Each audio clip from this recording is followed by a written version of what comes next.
que ça sorte un truc comme ça. Ah, ça te la coupe. Montrer la série Berserk, il a fermé sa gueule. Je veux dire, ça c'est pour les enfants, ça.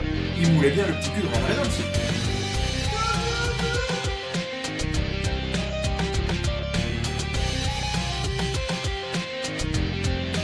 T'as besoin des darons. Bonjour à tous. Bonjour. Bonjour. Bienvenue dans Sans sucre Alfred. Aujourd'hui, épisode un petit peu spécial. Comme d'hab. Comme d'hab. C'est ça à chaque fois.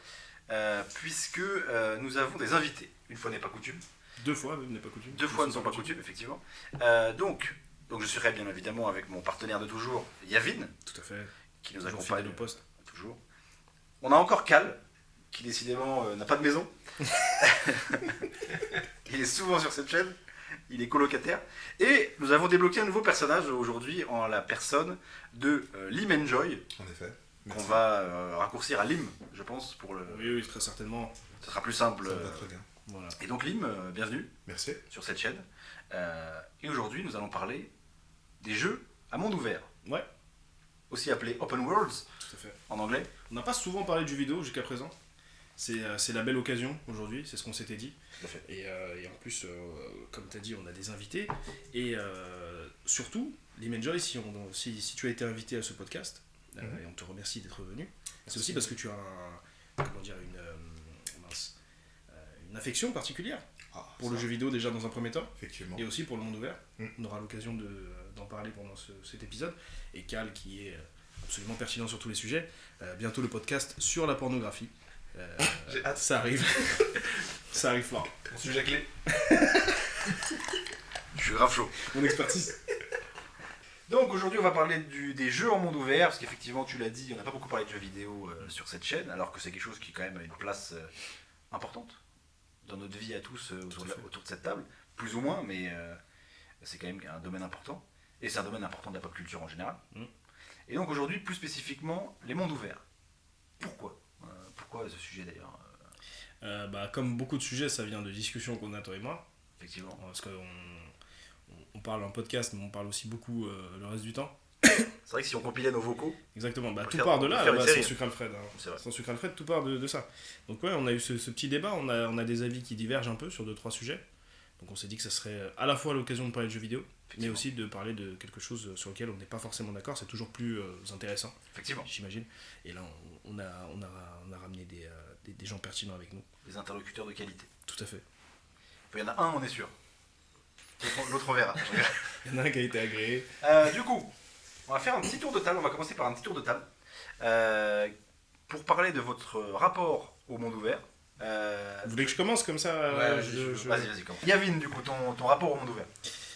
Alors, le monde ouvert, moi je kiffe. J'ai toujours kiffé ça, parce que aussi loin que je me souvienne, parce que les mondes ouverts c'est quelque chose qu'on connaît depuis très longtemps. Aujourd'hui c'est beaucoup démocratisé, mais moi je kiffe. Il y a évidemment cette sensation de liberté qu'on aura l'occasion d'évoquer à maintes reprises sur cet épisode. Il y a aussi le côté découverte, le côté exploration qui m'a toujours séduit, même dans des jeux qui sont quand même aujourd'hui dépassés, où l'utilisation, les mécanismes du monde ouvert ont beaucoup évolué, aujourd'hui sont dépassés. Je trouve qu'il y a quand même cet attrait à la découverte, à l'exploration qui est cool. Donc ouais, moi c'est surtout ça qui me saisit. Ok. Voilà. Lim, tu veux enchaîner? Quel est ton Voilà. rapport au monde ouvert? Alors, selon moi, une chose qui est très intéressante par rapport au monde ouvert, c'est donc ce côté liberté, qu'il n'y avait pas forcément dans certains registres de jeux, et surtout le fil conducteur, le fait de pouvoir commencer une histoire sans pour autant poursuivre une ligne directrice, Ok. et par la suite avoir ces sensations de faire tes propres choix, sans pour autant être influencé Ça c'est intéressant. par, exactement. par la quête du principal du jeu ou les quêtes annexes. Donc je trouve qu'il y a vraiment eu un apport très intéressant, et ça a fait aussi évoluer mon rapport au jeu aussi surtout. Ok. Tu veux dire pouvoir choisir le rythme auquel tu vas faire Exact. l'histoire. Une espèce d'aventure exclusive en fait. Exactement. Propre à chacun, Donc je trouve que c'est le point qui est le plus intéressant, puisqu'on peut tous se jouer au même jeu et pas pour autant avoir la même expérience de jeu. Ok. Et donc je trouve que c'est un point très intéressant. Tout à fait. Merci beaucoup. Je vous en prie. Cal. Eh bien, je rejoins Yavin et Lim sur le côté liberté qu'on a dans les jeux à monde ouvert. en monde ouvert.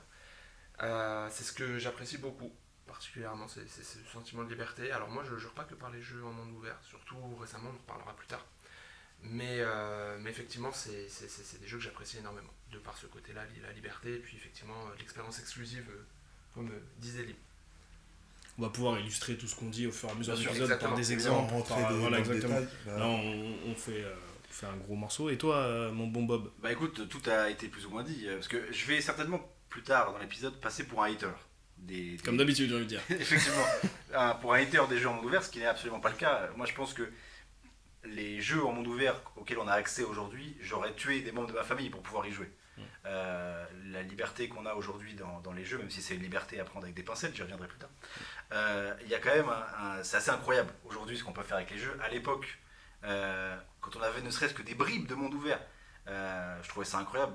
Mario Sunshine sur GameCube, je sais pas s'il y en a qui l'ont fait, toi tu sais que tu l'as fait.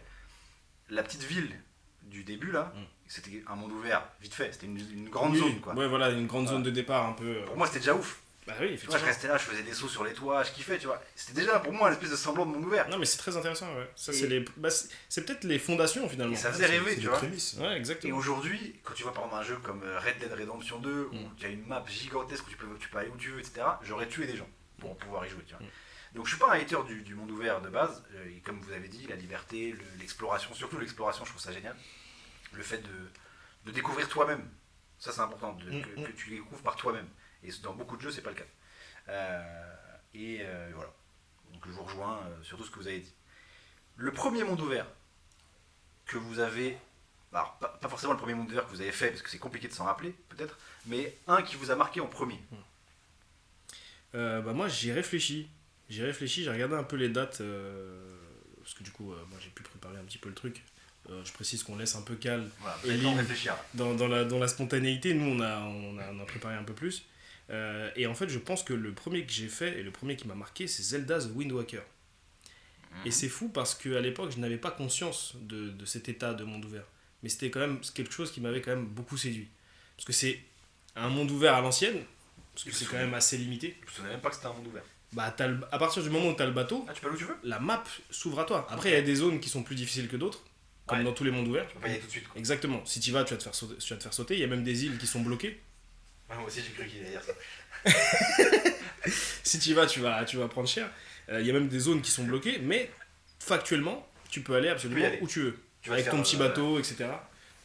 J'aurai l'occasion de reparler d'un jeu au monde ouvert qui se passe au nord d'un bateau. Ouais, oui. Mais The Wind Waker, franchement, et puis après, grosse Un jeu DA. d'Ubisoft, Tout à fait. bien sûr. Grosse DA sur The Wind Waker qui est encore aujourd'hui plutôt. C'est un jeu qui est encore plutôt beau. Alors que Oui. putain, c'est Je quoi trouve qu'il a bien 2002, vieilli. 2004. Ah ouais. C'était une belle. Bah, en belle- fait, c'est. la DA. Voilà, exactement. C'est la première fois qu'ils utilisaient Zelda dans un truc vraiment cartoonesque. Vraiment. Attends, j'ai pas. Tu vois ce que c'est un peu? Comment ça se. C'est très lisse, un peu façon. Je te montrerai. D'accord. Façon Col Lyoko. C'est ça. Ah, et, oui. ouais, et du coup, le fait que ce soit un peu cartoonesque, que ça cherche pas du réalisme, par exemple comme Twilight Princess, Ouais. qui lui a pris un petit coup dans la gueule parce que justement il était dans cette quête de réalisme. Bah, celui-là, il avait une belle direction artistique et il était génial à jouer. Après, c'est un jeu Zelda. Donc, ouais, non, je pense que c'est le premier monde ouvert qui m'a choqué, alors même que je me rendais pas compte que c'en était un. Donc, ouais, The Wind Waker. Très fort, très belle réponse. Est-ce que vous avez eu le temps d'y réfléchir un petit peu? Bah moi, ça va pas être très original, mais j'ai commencé à jouer peut-être un peu plus tard que vous. Je suis un petit peu plus jeune, donc pas trop. Mais moi, c'est San Andreas, GTA. Oui, bah c'est vrai que GTA, C'était ça c'est quand même- ou The Wind Waker? c'est une référence quand même GTA en termes de monde ouvert. Mais un petit peu comme Yamine, finalement, je suis pas du tout original. Je m'en rendais pas compte de ce côté Ouais. monde ouvert parce que la discussion se faisait pas. Enfin, en tout cas, moi à mon époque, je jouais juste, j'étais un gamin. Exactement. Je lançais le jeu et j'étais comme un fou. Je me rappelle que dans San Andreas, tu faisais pas les quêtes, t'avais des zones de la map qui étaient bloquées. Je faisais des codes de triche exprès pour pas avoir la police et pouvoir me balader librement sur la carte. En fait, c'était juste ça. Je jouais juste en me baladant sur la carte. Oui, la liberté suffisait à l'époque. Ouais. Exactement. Et Ça, on c'est se quand même- questionnait pas là-dessus. C'est ça. C'était pas. Et puis lui-même, besoin. le terme monde ouvert, on l'avait pas. C'était juste, on peut aller où on veut. Exactement. C'était assez. C'était à l'époque où ça faisait encore rêver, quoi. C'est beau. Tout à fait. Et toi, Lim. Lim, est-ce que tu as pu y réfléchir? J'ai pu y réfléchir et je veux rejoindre Calme. Ça va être dur, ça va être dur. Non, c'est Ça va être dur, excusez-moi. Et oui, c'est San Andreas, une Ouais, grosse ouais. claque visuelle pour l'époque, surtout en termes de possibilités, de Les registres. Mm.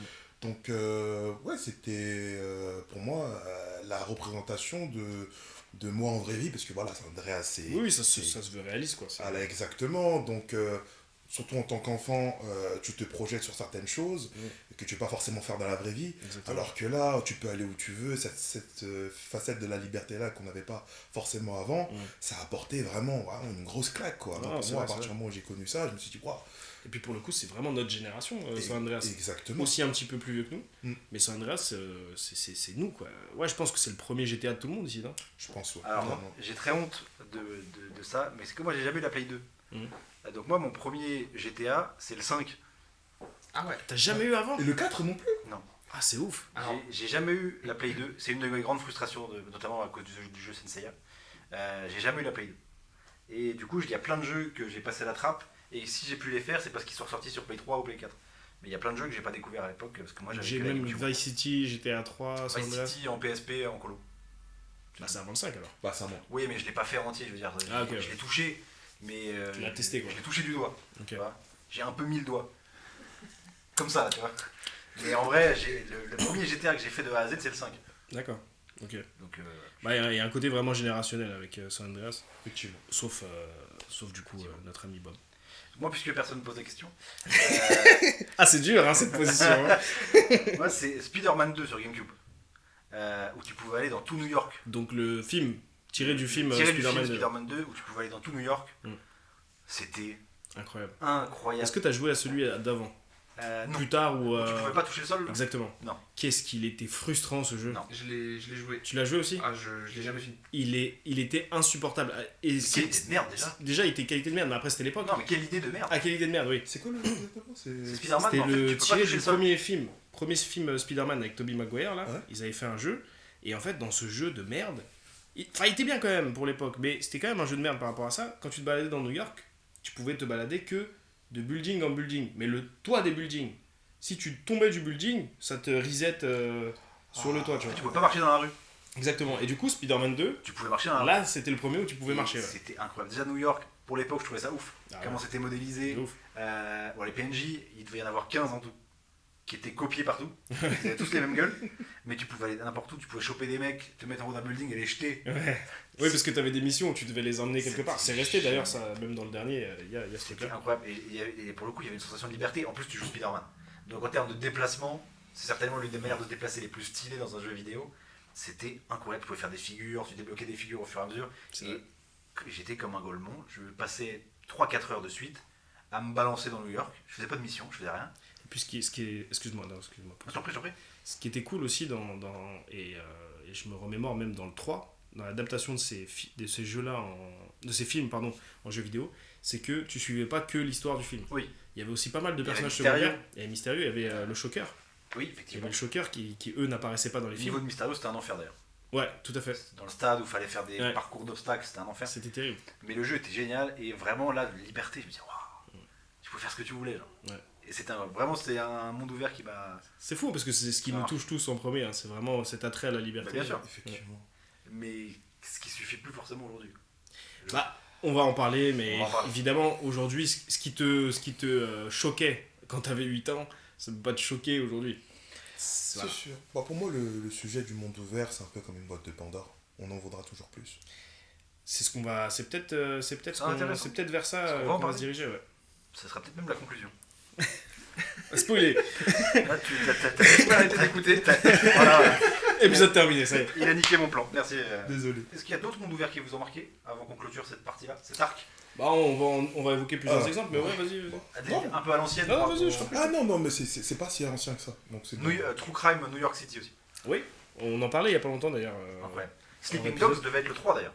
Justement, j'avais parlé de Sleeping Dogs. Incroyable, Sleeping Dogs, on va en parler. Maintenant qu'on a parlé de vos premiers mondes ouverts, Mondes ouverts. comme ce plan s'enchaîne très bien, on va pouvoir parler des mondes ouverts qui vous ont marqué. Et donc peut-être qu'on va pouvoir aborder des jeux par exemple plus récents.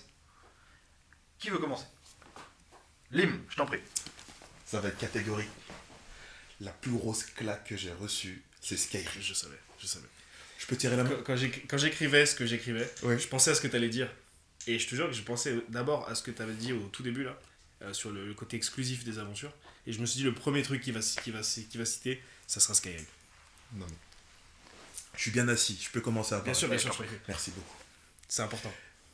Premier point, déjà, dès le départ, à l'époque, pour moi, je trouvais que c'était novateur, le build du personnage. Le build, en fait, comment tu fais ton personnage. C'est vrai que c'était très Déjà, difficile.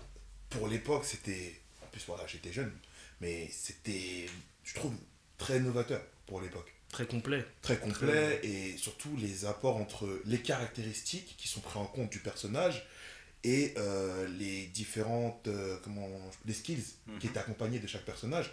Et pour moi, pour l'époque, c'était tout nouveau, j'avais pas vraiment l'habitude, et le rapport avec ça, c'était vraiment carrément nouveau pour moi. Déjà ce premier point. À la suite, j'arrive dans le côté un peu Moyen-Âge, avec des pouvoirs où je suis un peu l'élu. Bon, ça fait un peu, comme d'habitude, l'élu Après, qui c'est vient. effectivement le fantastique, on a l'habitude de voir ça. Oui. Et, fantastico-médiéval. Mais là, c'est vraiment dark. Exactement. Là, Très on rentre dans réaliste. du... Voilà, c'est ça. T'enlèves des droits. Exactement. réaliste. Limite, c'est un monde médiéval fantastique, comme on pourrait l'arpenter si nous, on y était, en Ouais, fait. parce que La réalité du monde. grosso modo, c'est l'Empire, c'est les Romains. Ouais. Les autres, c'est les Vikings / Normands, anglo-saxons. Mm. C'est des univers assez réalistes. Après, tu rajoutes des dragons, des, Oui, mais Exactement. tout le des bestiaire. trolls des glaces. Ah C'est oui. fils de timbre. Ah ouais, putain. Oh, c'est le premier qui m'a soulevé, c'était un les trône de trolls. glace. Ah ouais, J'ai voulu pareil. le couper Oui, par en allant la chez montagne. Là, j'ai voulu le Ah couper oui, par en la montagne. allant chez les Grisbarbes, le Ouais, premier c'est ça, il sèche. exactement. Ah ouais, direct. Ah, il m'a Je suis giflé. arrivé déter en plus, là, je me suis dit, bon, je vais le faire lui. Parce qu'il mais- est pas impressionnant Ouais. physiquement. Mais Je vais me le Et en faire. plus, tu vois arriver de loin, Ouais, tu te dis, oh ça va, je vais le il faire. arrive comme ça vers toi. Et après, Il danse un peu. après, tu lui tires dessus, tu vois, il prend pas trop de dégâts. Ouais, c'est ça. Premier coup d'épée. Et après, il arrive. Et en plus, il récupère sa vie. Oui, oui, en plus, ouais. Non, c'est une gros saloperie. bâtard. Ah non, il m'a giflé, je suis parti loin. C'est un enfer. Ah, il a traumatisé tous les premiers joueurs, je pense. Je pense qu'il est là pour ça. C'est possible. Il C'est est là possible. pour. Tiens, Vu regardez. comment le c'est jeu ça, est bien fait dans ce truc-là. Parce que je pense que la majorité des joueurs ont dû couper Ouais, par là. bien sûr. Parce que c'est long de faire le tour, sa mère, Ah jusqu'au oui, Grisbarbe là. Effectivement. Ouah. Ah, vous êtes passé par où Vous êtes pas passé par là, du coup Bah, si, justement, Ah, si. en fait, quand tu sors, c'est quoi? C'est. Putain. Riverwood, là, je sais pas quoi. Rivebois. Griffebois, oui. Ouais. Rivebois, c'est la première ville après Voilà. l'attaque du dragon. Oui. Et après, quand tu continues, donc t'as. Rappelez-moi la première ville là à gauche là. Blanche-Rive. Blanche-Rive. Blanche-Rive. Donc t'as fait ton truc à Blanche-Rive, t'as rencontré Ouais. le premier dragon. D'abord, t'as fait le tertre des chutes tourmentées. Ah, à gauche là. Avant de les. À gauche à Rivebois. Pour aller choper la. truc. Voilà, oui, c'est vrai qu'il y a ça. Mais juste après, une fois que t'as fini Blanche-Rive, tu dois aller à droite de la map parce que les Grisbarbes, pour y passer, tu dois faire le tour de la montagne. Ouais. Et Oui, c'est très là chiant où d'ailleurs. t'essayes, exactement, bah, c'est là où t'essayes de couper et c'est là où tu tombes sur le troll des glaces. Ah Et là, tu te fais gifler. oui, mais ouais, pour moi, c'était le seul chemin. Ah non, Ah, il y avait tu peux plusieurs. passer Il y a par un la route. chemin sans troll. Bah il y a la Oui, route. C'était le long chemin. Bah, en fait, toutes les Si routes tu te suis la route, ramènent, juste tu contournes en fait. Bah oui. Ah bah, moi, j'ai toujours tapé le troll. Moi. Oui, parce que t'as essayé de couper. Parce que c'était le plus simple. Ah bah ouais. Mais c'est Ok. le plus dur aussi. Ah bah, Après, on peut le skill que le troll. toujours cogné le troll, moi. Ça m'est déjà arrivé de réussir à. Moi, je le voyais comme un challenge d'entrée, quoi. Parce qu'il court vite, il va vite. Hein. Il va vite, mais tu sais, genre, si t'arrives, parce que c'est pas très jeu l'art, mais si t'arrives, tu sais, tu le fais arriver vers le côté, et finalement, hop, tu bascules. Et c'est ici que tu fais le sprint. Faut prendre Ça Linda. va. Ah. Tu prends Linda avec toi. Il va, À ce moment-là, je sais pas si elle est disponible. Si, parce que d'abord, tu vas à Blanche-Rive. Et après, tu tapes le dragon à la tour. Ah non, parce qu'après tu pars de Rivebois, parce que tu retournes à Rivebois après Moi, Blanche-Rive. j'avais pas. Tu sais, les tontons qui disent comment rentrer chez toi. Ah ouais. Tu prends par là. Par contre, on s'éloigne de ouf là. Bref, en tout cas, le prends troll. la 48. Ouais, le fils de pute de troll. Et on clim, donc Skyrim. Vas-y, continue. Pour continuer sur mes propos, donc déjà cet aspect, donc choix des personnages que j'avais pas forcément l'attrait à l'époque, donc pour moi c'était déjà totalement novateur. Aussi, arriver sur la grande map, incroyable, surtout pour l'époque, moi j'avais pas forcément de registre, bon je parle personnellement parce que surtout que j'y ai joué sur PC la première fois, Ah ouais. de jeux monde ouvert mais Moyen-Âge. Mm. Voilà, Ouais, moi, c'est j'étais vrai que j'ai passé pas par trop d'exemples. GTA, j'étais passé par justement Sleeping Dogs, donc c'était très moderne, très récent. Attends, t'as fait Skyrim quand T'as découvert Skyrim quand 2014, 2015 je crois, 2015. Sleeping, t'as fait C'est Sleeping quelle Dog année avant C'est quelle année Skyrim? Skyrim, c'est 2009, je crois. Ah, c'est 2009. Non, si vieux. 2011. Non, c'est 2011. 2011, 2011. peut-être. 2011, 2012. Après, il est sorti 2015 15 fois depuis, il est ressorti. Oui, Ah moi oui, j'avais oui. pris la Et version ressorti. édition spéciale. Anniversary édition là. Exactement. Moi j'ai vu. Ah, c'est la dernière, l'anniversary, je crois. Oui. Il y a l'édition spéciale et il y a l'anniversary. T'as des modes inclus. Ouais. Validés Bah par non, les- dans la spéciale aussi. Ok. Dans la spéciale aussi. Dans la spéciale aussi. À partir de la spéciale, je crois. Ils ont un tas de jeux. Je crois que j'ai au moins 3 exemplaires du jeu. Ouais, peut-être 2, moi. Bah, je l'ai sur PC, je l'ai sur Play. Il y a une différence entre l'édition limite. Enfin, Entre spécial et anniversary, je sais pas. Je crois qu'Anniversary, je crois que t'as les DLC en plus. Moi je les ai les Trucs de Bah, vampires et les Je, trucs. je les avais. Oh les vampires, je me suis fait Tu les as pas achetés? Non. Ouais, c'est peut-être dans la spéciale. Oh, je sais pas ce qu'ils Je font. crois Dans que le c'est- spécial, j'avais Après- la quête fameuse des, À mon avis, c'est comme des Last of Us. compagnons, Ouais. des vampires. Et les compagnons, c'est dans le jeu, wesh. Ah oui, effectivement. Les compagnons, c'est Il dans y le jeu. avait- non, c'était les Super vampires. intéressant. Seigneur Vampire. T'as vampire et l'autre, c'est quoi déjà? Après, je Seigneur pense que- Vampire et l'autre là sur l'ancien Dragonborn, enfant de dragon. là. Voilà. Sur Après, je l'enfant pense que c'est comme Mazdak. Ah oui. Mazdak. Ah, je l'ai pas fait moi. Mazdek. Je pense que c'est comme Last C'est of pas Us. Miracle? Miracle. Miracle. Je pense Je pense que c'est comme Last of Mazdak, Us. c'est pas l'autre. Je sais pas ce qu'il Mazdak. Mais Mazda MX6. Mais je pense que c'est comme Last of Us en fait. Ils te ressortent une édition, genre la spéciale édition, qui en fait ça se trouve c'est l'anniversary. Juste qu'ils vont mettre une nouvelle version, un nouveau packaging, et dire Ouais. regardez, c'est la complète édition. Ouais, mais si, il y a des trucs en plus, mais je sais plus c'est quoi. Donc, T'es sûr? Ouais, si, je suis sûr, il y a des trucs en plus Anniversary. effectivement, l'aparté commence à. Ah oui, à faire très long. Moi, tu me lances sur Skyrim, je peux passer des Skyrim, heures. c'est quand même un monument du monde Bien ouvert. sûr. Et d'ailleurs, C'est c'était une belle occasion. c'était aussi moi mon jeu qui m'a marqué. Ah bah parlez-en ensemble, parlez-en ensemble. Oui, oui. Faites-vous un Parce ping-pong. qu'effectivement, moi, c'est un point auquel je tiens, c'est que Skyrim, pour moi, c'est l'essence même de ce que doit être un monde ouvert, dans le sens où tu découvres des trucs, tout n'est pas indiqué sur la map, donc faut te démerder, Ça, c'est vrai, ça. faut explorer, et partout où tu vas tomber sur des trucs, tu vois, peu importe où tu C'est vas, vivant, ouais. tu vas tomber sur des grottes, tu vas tomber sur des nécromanciens, tu vas tomber sur des harfreuses, des machins comme ça, il y a toujours un truc qui se passe, mais il faut aller le chercher, tu vois, le jeu récompense l'exploration, Ouais. et surtout, c'est un bac à sable le jeu, tu peux faire ce que tu veux, et surtout dans les versions justement après, tu peux même limite jouer aux Sims, tu peux te construire ta baraque, tu peux cultiver ton champ, tu peux adopter des gamins, Exactement. tu peux littéralement jouer à un jeu dans le jeu. Et t'es même pas obligé de faire les quêtes. Maintenant, quand je joue à Skyrim, je fais plus les quêtes. Une fois que j'ai vu les grises barbes une fois, j'y retourne plus. Ça dépend lesquels, il y en a qui sont Et je cool. fais les quêtes secondaires, je fais les Seigneur machins. Vampire, moi je la recommence à chaque Ouais. fois. Ah ouais, il est pas mal. Moi, trop bien. je joue plus au jeu. Avec Serena. Ah ouais, elle est trop bien. Je trouve Même la que- transformation et tout. Je vous en prie, je vous en prie. Ah, c'est chiant, hein. Donc voilà, je trouve que c'est vraiment. Il n'y a pas forcément de l'histoire. Comment dire? L'histoire, elle est forcément un peu éclatée de par le fait que tu peux partir dans tous les sens. Tu vois, Elle reste intéressante. elle reste Bien sûr. intéressante, mais ce que je veux dire, c'est que c'est un des problèmes que j'ai avec le monde ouvert, on y reviendra plus tard, c'est que l'histoire, à partir du moment où tu peux la faire à ton rythme, elle perd en intensité parce que tu peux très bien décider de ne pas la faire. Ou, par exemple, tu vas faire une mission, et la mission d'après, tu peux très bien la faire dans 30 heures. Donc il n'y a pas la même. Tu vis pas l'histoire comme tu la vivrais dans un jeu qui t'impose son rythme. Bah oui, ça c'est sûr, parce que là on compare deux genres complètement différents. Mais je veux dire, si l'histoire, parce que là celle de Skyrim et même l'histoire secondaire en dehors de l'histoire principale, elles sont tellement intenses, elles sont tellement cool à vivre que tu peux les enchaîner, tu peux Bien enchaîner sûr. tes missions Bien sûr. et arriver au bout de cette quête-là assez Mais tu rapidement. peux aussi décider de ne pas le faire. Et, Voilà. ça dilue un peu. Et c'est l'histoire. propre à chacun ça. Bien sûr. Oui. Mais je trouve qu'il offre une liberté que j'ai jamais retrouvée dans un jeu en monde ouvert. Même s'il n'y a pas de système, par exemple, parce que moi j'aime bien les jeux à système de moralité, au choix, etc. Il n'y a pas ça, mais tu peux tellement vivre ta vie dans le jeu que ça s'est compensé pour moi. Tu vois, le jeu, c'est littéralement un simulateur de vie presque. Mais il y a un certain aspect de la moralité, puisque lorsque tu fais un crime dans un village ou dans une ville, Ah oui, il y a des conséquences. il y a des conséquences. C'est super Ça, faut chiant. pas d'ailleurs. l'oublier. Tu butes une poule, ils vont tous te tomber dessus là, tout le village. Ça m'est déjà arrivé une fois par erreur, j'ai buté une poule, ça m'arrive. Tout le village m'est tombé dessus à Rive-Bois. Et après t'es niqué. Parce que Rive-Bois, comme t'as des quêtes à déclencher, etc., s'ils sont en train d'essayer de te buter, j'étais bloqué.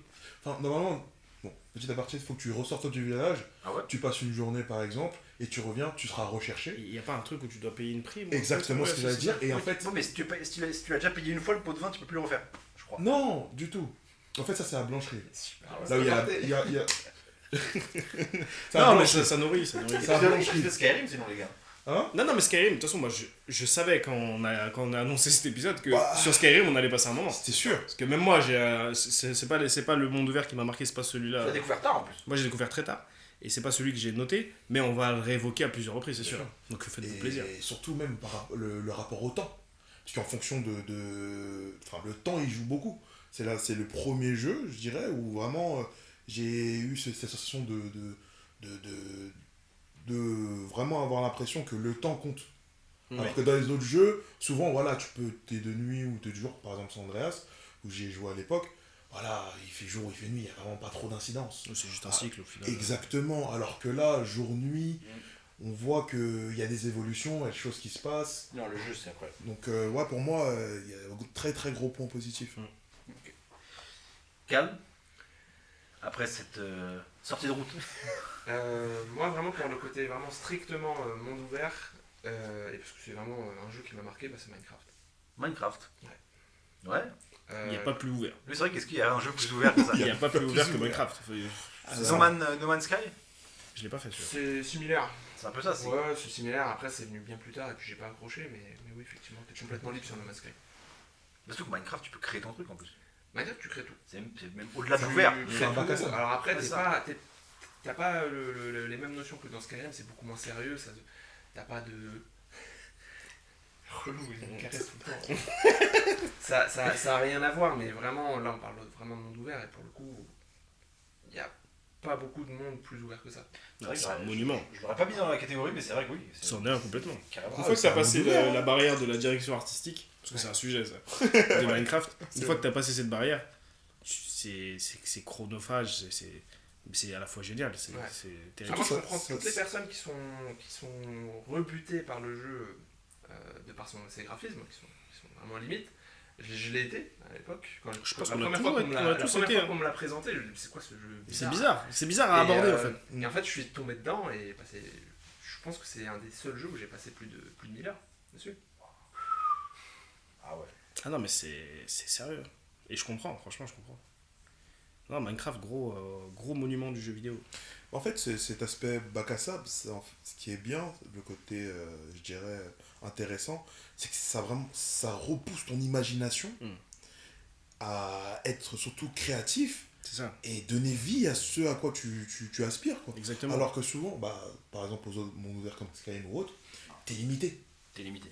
Il n'y a pas d'aspect créatif là. Exactement. T'as pas ce On truc-là. te donne beaucoup plus de choix, c'est là l'aspect intéressant des mondes ouverts, mais par contre, tu n'as pas forcément cette facette de créativité que tu peux avoir chez Minecraft. Mais c'est le reproche que je fais à certains mondes ouverts actuels, c'est que on appelle ça monde ouvert, mais en fait ça reste des couloirs, c'est juste qu'on a élargi le couloir jusqu'à ce que tu vois plus les murs. Exactement. Il l'a écrit, celle-là. Hein Cette phrase, il l'a écrite.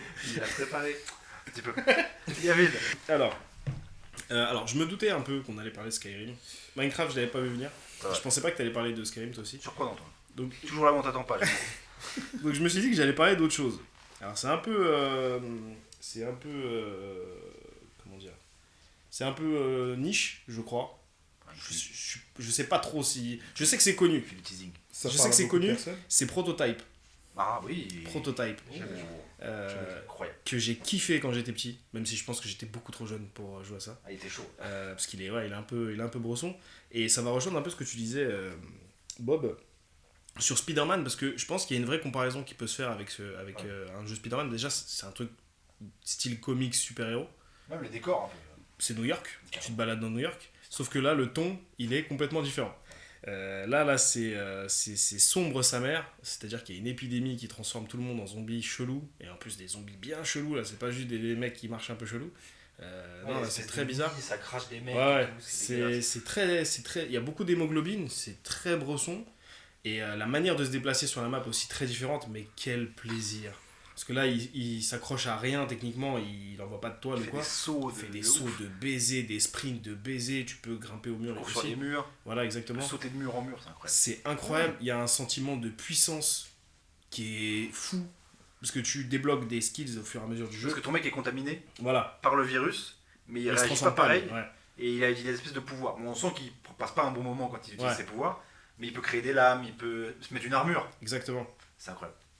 Et justement, ouais, voilà, c'est ça. Il arrive à utiliser le pouvoir du virus d'une autre manière, et du coup, c'est lui un peu qui va devoir démonter l'affaire, un peu, démonter le truc.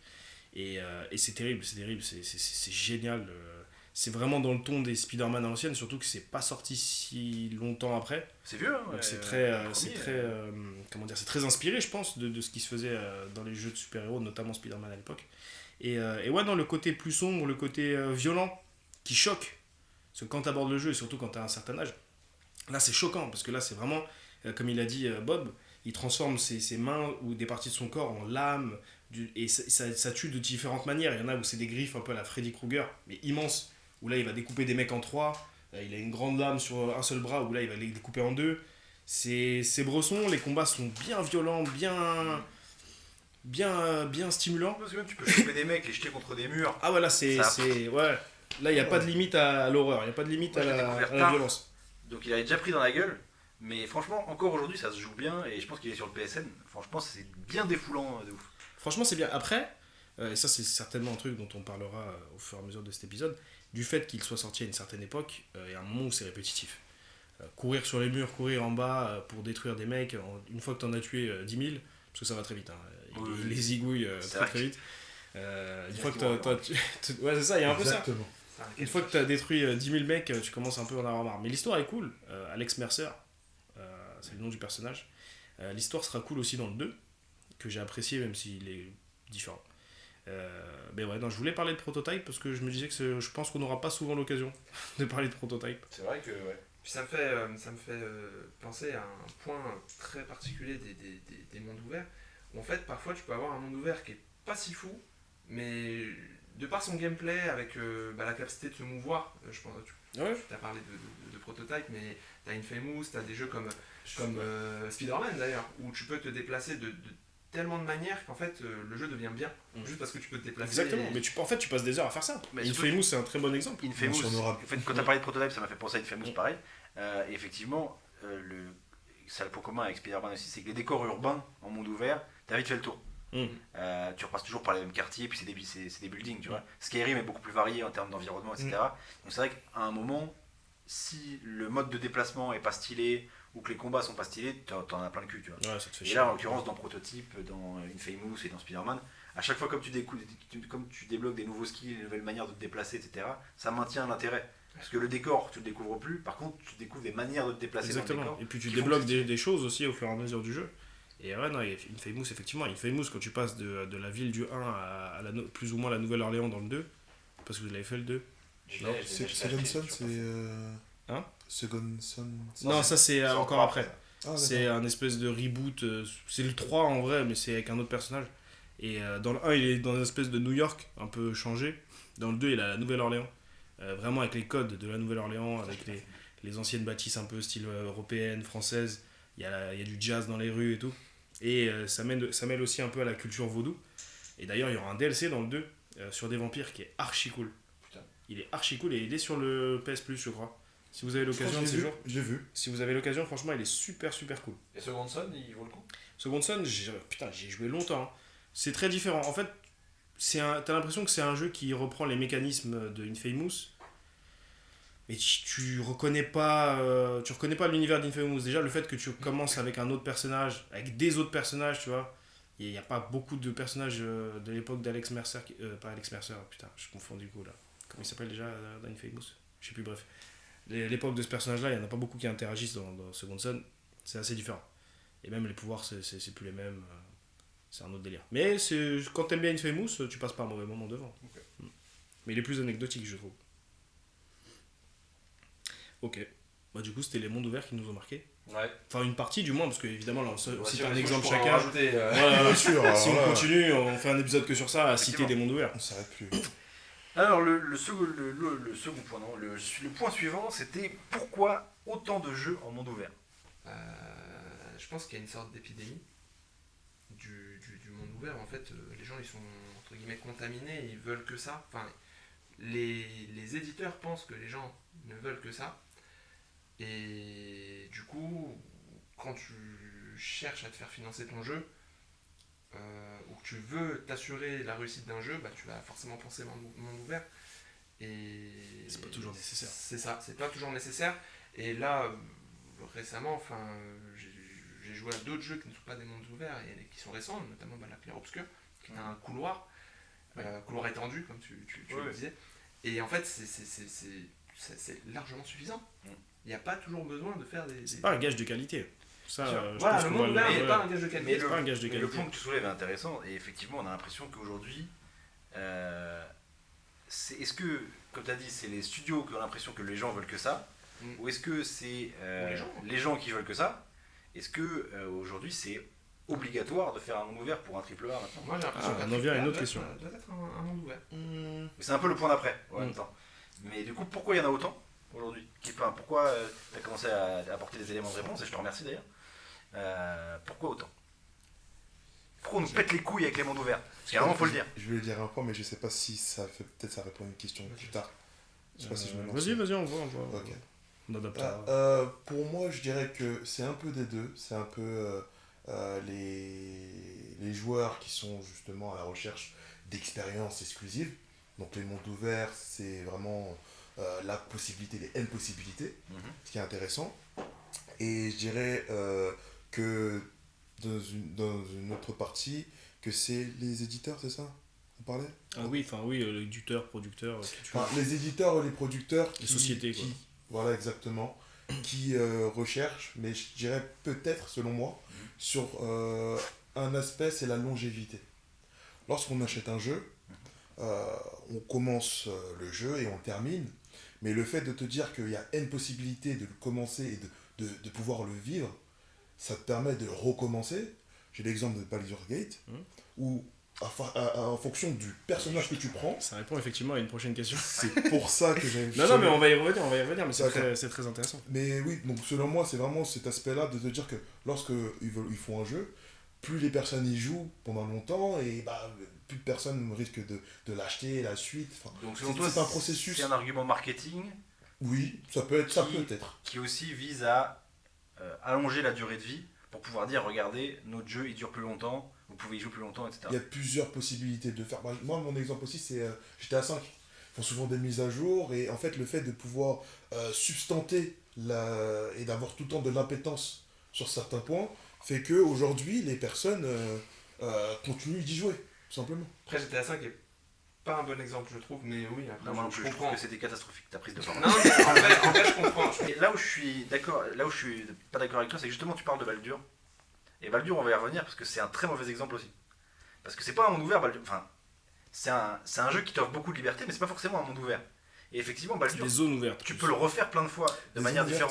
différente. Ouais, parce que en gros. Ouais, c'est à chaque acte, t'as une zone principale qui effectivement est ouverte et où tu peux te balader partout. Mais c'est pas comme si on avait toute la map que tu joues dans Baldur. Ouais. En fait, si tu prends toute la map que tu vas jouer dans Baldur's Gate Parce qu'il y 3, a même des zones où tu peux plus aller après. voilà, exactement, qui sont pas si ouvertes. Donc c'est un monde fermé. Effectivement. Dans ces petites zones qui sont délimitées par les actes, finalement, t'es très libre Ouais. d'arpenter les choses. Mais dans tous les cas, je pense même pas que Baldur soit pensé pour aller vers ce truc-là, tu vois. Mais effectivement, c'est très vrai ce que tu dis.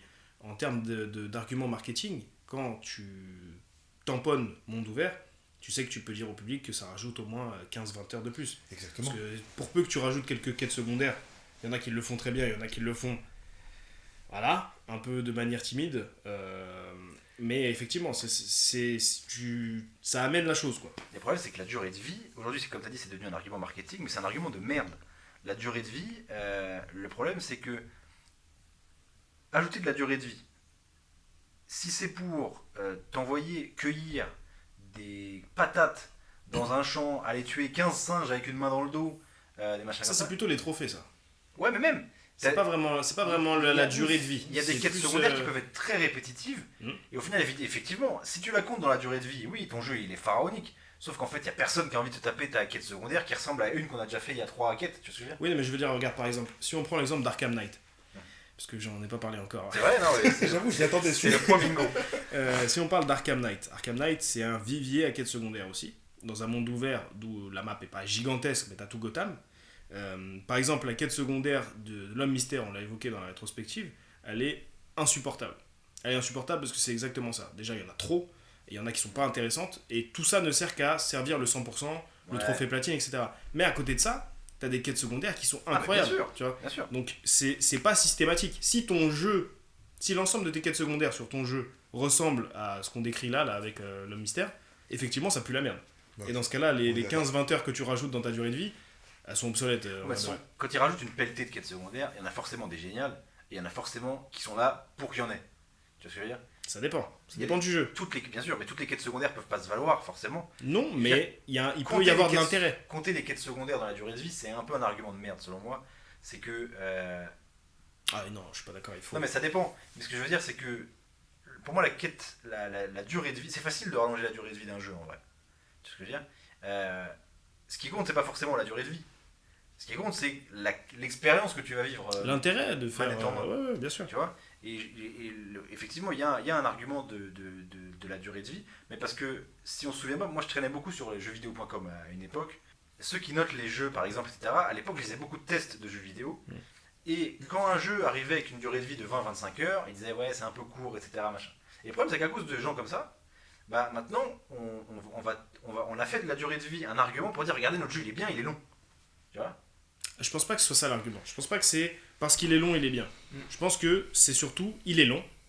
Oui, Et après, à voir s'il est bien. Ce serait censé être positif qu'il soit long, ce qui n'est pas forcément le cas. C'est pas forcément le cas, mais des fois ça l'est. Tu vois ce que je veux dire? Le fait que. C'est pas un argument pour moi, la C'est durée. pas un argument.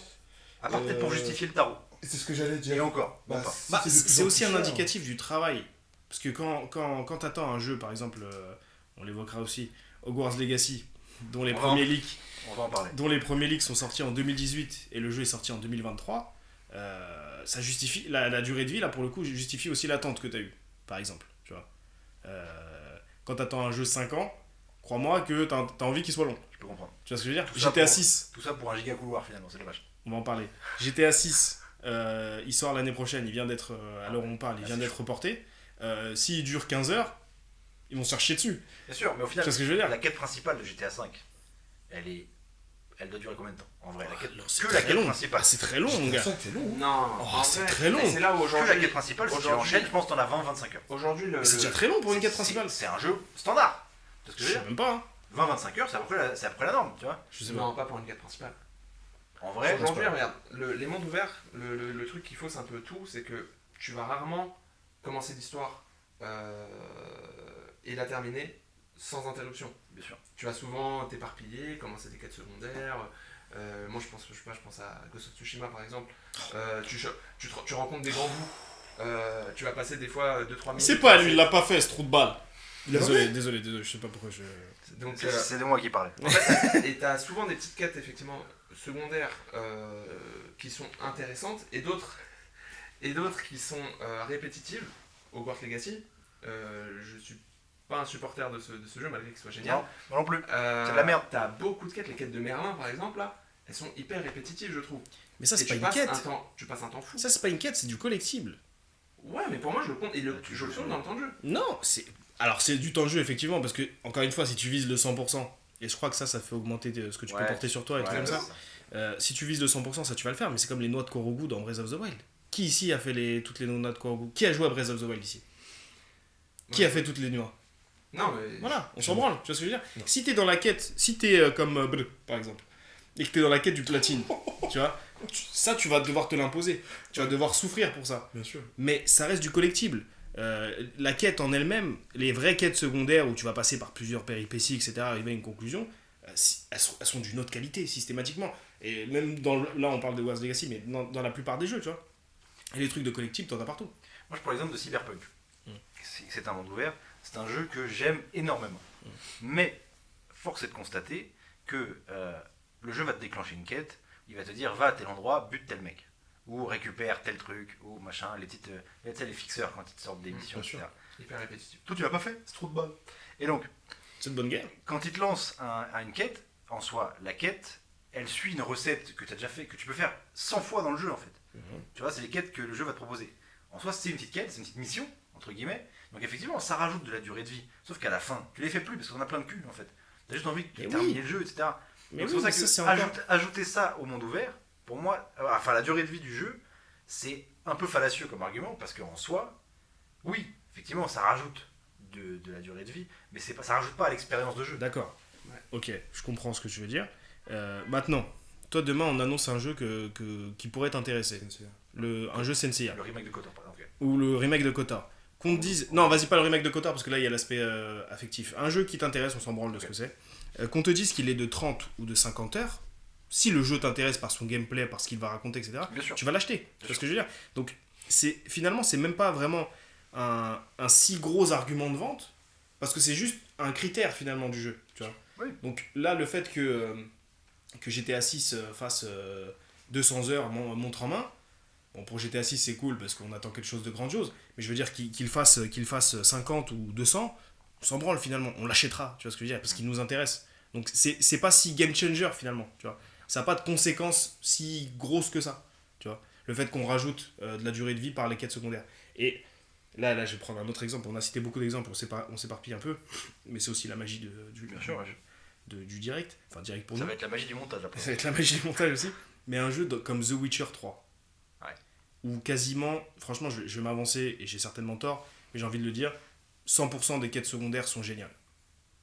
Et Dieu sait qu'il y en a une flopée sa grand-mère. Ah, il est long le jeu. Hein. Il est extrêmement long.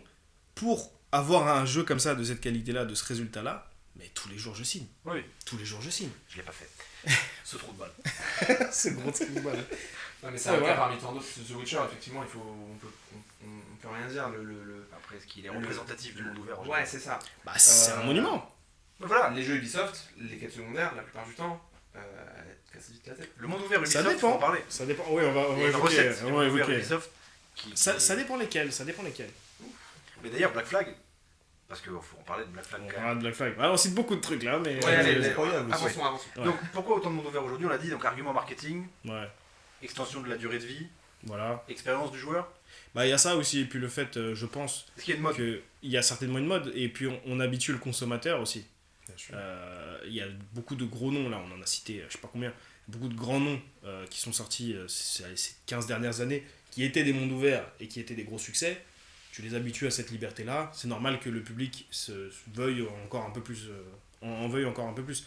Après, encore une fois, comme tu l'as dit, Cal, c'est pas systématiquement le cas. On n'a pas systématiquement du monde ouvert dans les grosses productions, et c'est bien, c'est une très bonne chose. Donc voilà. Mais la question c'est, excuse-moi, tu voulais Ouais, intervenir. je rajouterais une dernière chose, c'est que l'évolution technique aussi des consoles fait qu'aujourd'hui, c'est beaucoup plus simple de nous proposer du monde ouvert. Effectivement, c'est des machines de guerre maintenant par Bien rapport à ce qu'on avait avant. Ouais. Bah oui, c'est ça. N'importe lequel de nos jours, c'est terrible. La question qui était dans la partie d'après, mais je pense qu'on peut la caler là. Ouais. Est-ce que le monde ouvert a modifié notre rapport aux jeux qui ne le sont pas? Est-ce que la question est claire? Bien sûr. Tu vois, par exemple, Je la vois pas, celle-là. je vais prendre un exemple, elle était en fin de deuxième partie. En fin de première partie. Parce que là, c'est l'intro encore. Hein. Ah oui, c'est vrai. Putain, c'est que l'intro. C'est que l'intro, ça. Non, mais en vrai, c'est la première partie. On va dire que c'est la première partie. L'intro, c'était le tour Les de jeux table. couloirs. Hein? Ouais. En On va fait, pas parler de ça, là. non, je sais, mais en fait, parce que justement, tu as dit que on habitue le consommateur. Ouais. Et du coup, la question que j'ai envie d'intégrer là, c'est justement, puisque tu dis qu'on habitue le consommateur au monde ouvert, est-ce que ça a modifié notre rapport aux jeux qui ne sont pas au monde ouvert? Est-ce que maintenant, quand tu lances un jeu et qu'il n'est pas en monde ouvert, t'es un peu plus réticent ou que tu as l'impression que c'est un moins grand jeu, tu vois, en termes de perception? Si je peux me permettre. Est-ce que tu te sens Parce que je limité? suis chaud, là. Est-ce que tu te sens limité? Alors, c'est très pertinent. Attention. Très pertinent ce que tu dis. sais. D'ailleurs, tu es très pertinent. C'est gentil, je t'en prie. Et tu es très svelte. Viens, on coupe aussi. le micro. Les gens ne te voient pas, mais tu es très svelte, très C'est musclé. vrai. T'es mal bicep. Et oui, je comprends ce que tu veux dire, mais je pense pas. Je pense pas que les mondes ouverts aient si influencé que ça ce genre de jeu, parce que même si les jeux à monde ouvert se sont développés, ils ont évolué, ils se sont perfectionnés, bah, les jeux dits couloirs ont aussi évolué. C'est-à-dire qu'ils n'ont pas stagné, ceux-là aussi. Tu vois. Et donc ils ne sont pas fait submerger. Quand tu prends des gros succès comme les jeux The Last of Us ou God of War, par exemple, les derniers God of War qui sont beaucoup centrés sur le scénario et sur un gameplay bien violent aussi, mais c'est des jeux couloirs, c'est-à-dire que tu peux pas aller où tu veux, tu peux pas faire ce que tu veux, ou alors dans des zones très restreintes. J'entends par exemple God of War 1, il y a un moment où tu es dans un bateau, tu peux plus ou moins parcourir une petite zone, mais tu vas devoir suivre le fil rouge, dans tous les cas. God of War 1, Zone ouverte. 1 ou God of War God of War 2018. Ok. Voilà. Donc, non, je pense pas qu'il c'est tant influencé ça. Je pense que, et à mon avis, ça aussi, on va en revenir, je pense que ça a surtout influencé les studios à faire de chaque licence au moins un monde ouvert.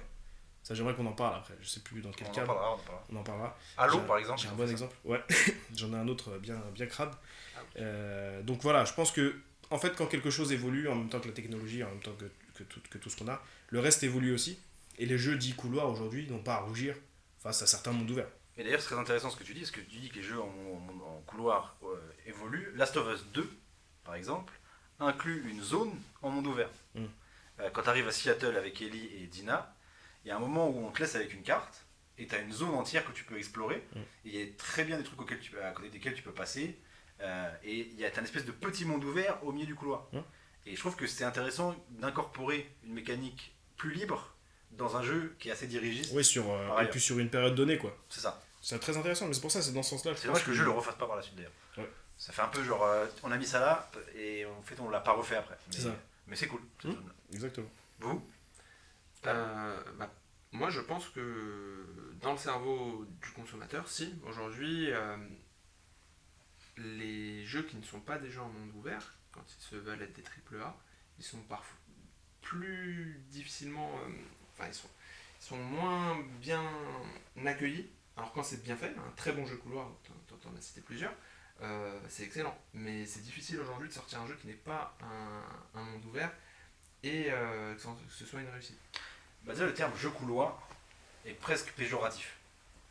Oui. Là où monde ouvert c'est un peu On grandiose. pourrait dire jeu cadré, quoi. Voilà. Jeu Là où monde ouvert, ça y a un côté grandiose, jeu Ouais. couloir. côté vaste. Il y a un côté, tiens, regarde, t'es obligé de suivre. Ouais. Alors que Last of Us, t'as pas l'impression de suivre un couloir, t'as l'impression de suivre une histoire de ouf. Non, bien sûr. C'est incroyable. C'est le meilleur jeu de l'histoire. Non. J'abuse.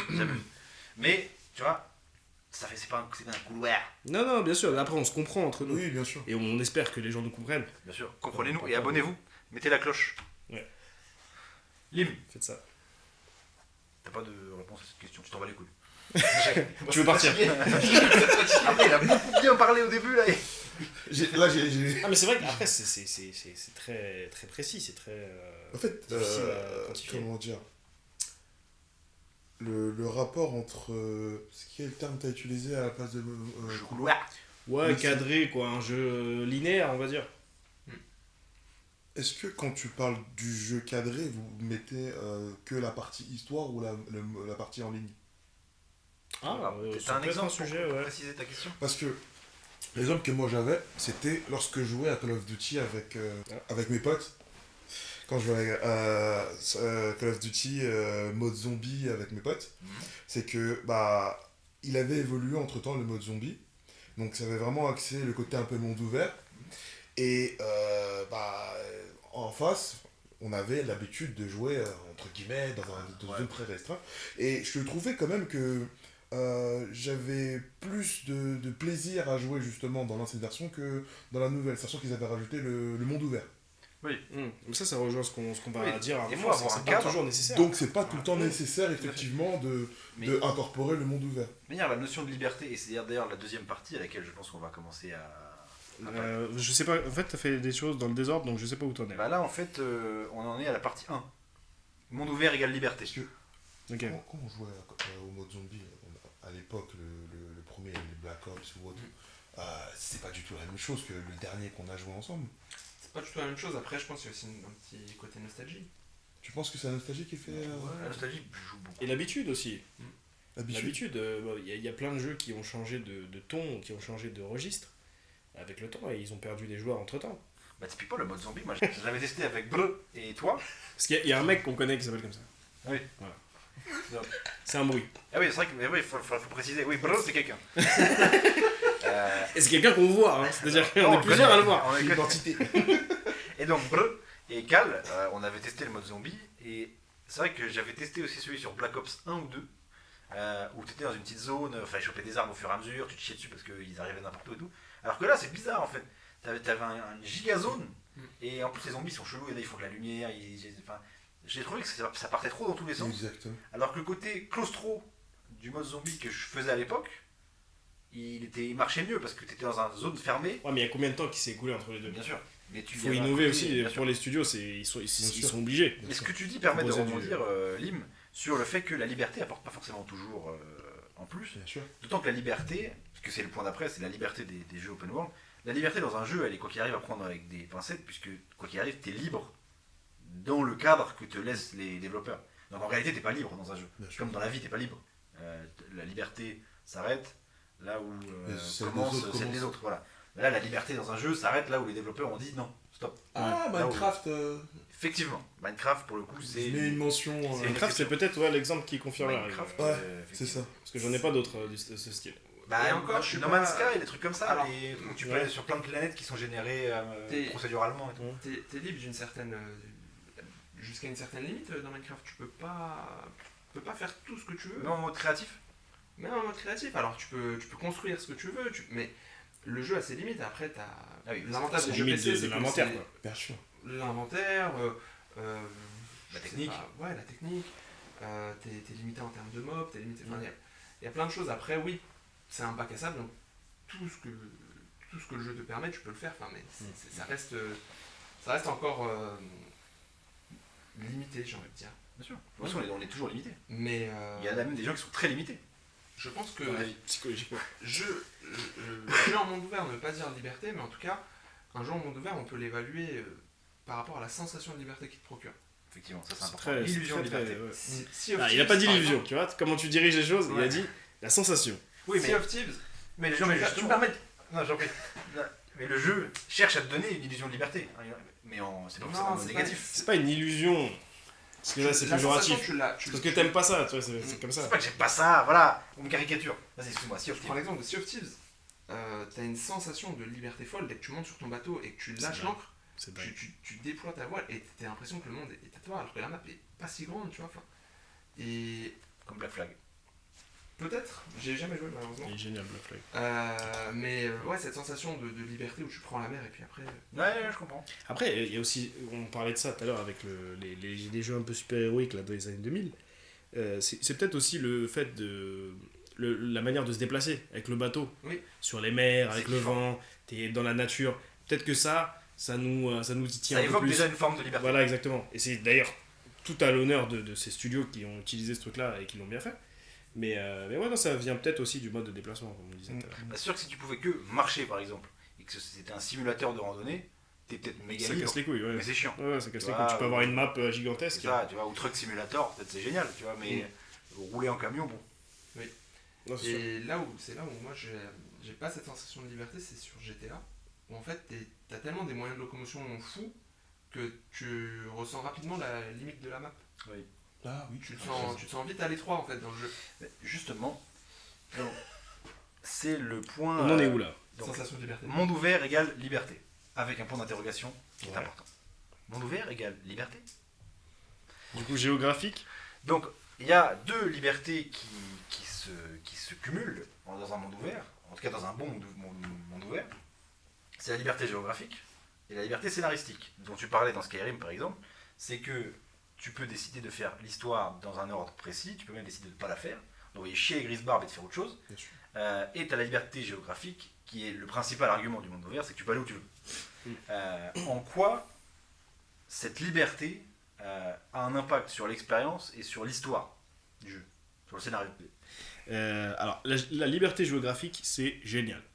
Mais, le concept de base est génial. Parce que se dire que tu peux aller absolument partout, comme tu veux, etc., c'est cool. Mais, il arrive, et il est arrivé de nombreuses fois ces dernières années, que ça ne suffise pas à avoir de l'intérêt pour le jeu. Et c'est là où je voulais en venir à cet exemple qui me tient à cœur. Sonic Frontier. Je suis un grand fan de la licence Sonic. Et quand j'ai entendu Sonic plus monde ouvert, comme un cleans, j'ai voulu sauter dessus. Naturellement. Et c'est cool, en fait, d'avoir Sonic qui court vite à travers une map, mais 5 minutes. Parce que la map est de taille plutôt correcte, c'est plutôt joli, mais c'est vide. T'as rien à y foutre. Et je pense que c'est ça. Oui. Je pense que Sonic Frontier représente vraiment les limites de la liberté géographique dans un jeu. Là, je l'illustre avec celui-là, mais il y en a certainement d'autres, hein, des jeux comme ça. Là, vraiment, le monde est ouvert pour rien, en fait. Et c'est là où les studios cassent les couilles à vouloir faire du monde ouvert avec chaque licence, parce que c'est ce qui arrive aujourd'hui. Mario Kart. Mario Kart, on verra. J'ai quand même plus confiance en Nintendo pour faire des trucs cool. De Sonic, c'est Nintendo. Ouais.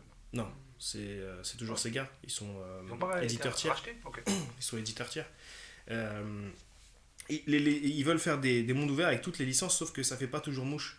Et là, dans cet exemple-là, je trouve que c'est le plus hardcore. Sonic Frontier, vraiment, quand tu l'achètes, t'es content.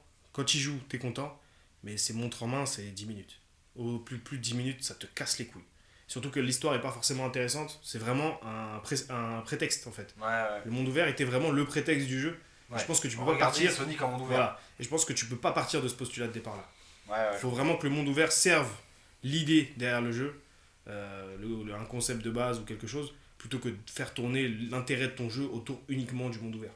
Bah, surtout qu'il y a un point aussi dans la liberté géographique, ce que tu parlais, qui est un point qui est très important dans le monde ouvert, c'est l'exploration. Tout à fait. Qui va de pair grave avec la liberté géographique. Exactement. Si tu peux aller où tu veux pour découvrir des choses, c'est génial. Dans Skyrim, par Faut exemple. qu'il se passe des choses, quoi. Voilà. Et il y a beaucoup de monde ouvert aujourd'hui où, en fait, t'as pas besoin. Parce qu'on te met des panneaux partout. On te met pas de panneaux, mais on te met des marqueurs sur ta carte. On te met plein de trucs de partout, etc. En fait, c'est comme si tu fais, je sais pas, si tu fais une randonnée dans la nature, tu vois. T'es là, t'es pépouze, on te met des panneaux partout. Genre, tiens, Après, regarde. on le fait pas toujours pour tout. Bien sûr. Mais ce que je veux dire, c'est qu'il y a des mondes ouverts. Alors, il faut pas forcément aller dans l'extrême où c'est pas forcément pour tout le monde. Genre Elden Ring, il y a zéro indication, mais c'est pas pour tout le monde. Tu vois, faut rentrer dans le délire et faut être prêt à. Faut de la vaseline, quoi. Faut être maso. Voilà. Alors que les mondes ouverts Ubisoft, par exemple, monde ouvert Ubisoft, on te met des panneaux qui clignotent partout. On te dit, tiens, va là-bas, il y a ça. Et là-bas, tu verras, il y a une meuf. Et là-bas, il y a une quête, tu vois. Et là-bas, tu vas pouvoir cueillir des ventouses, tu vois. C'est pas une plante.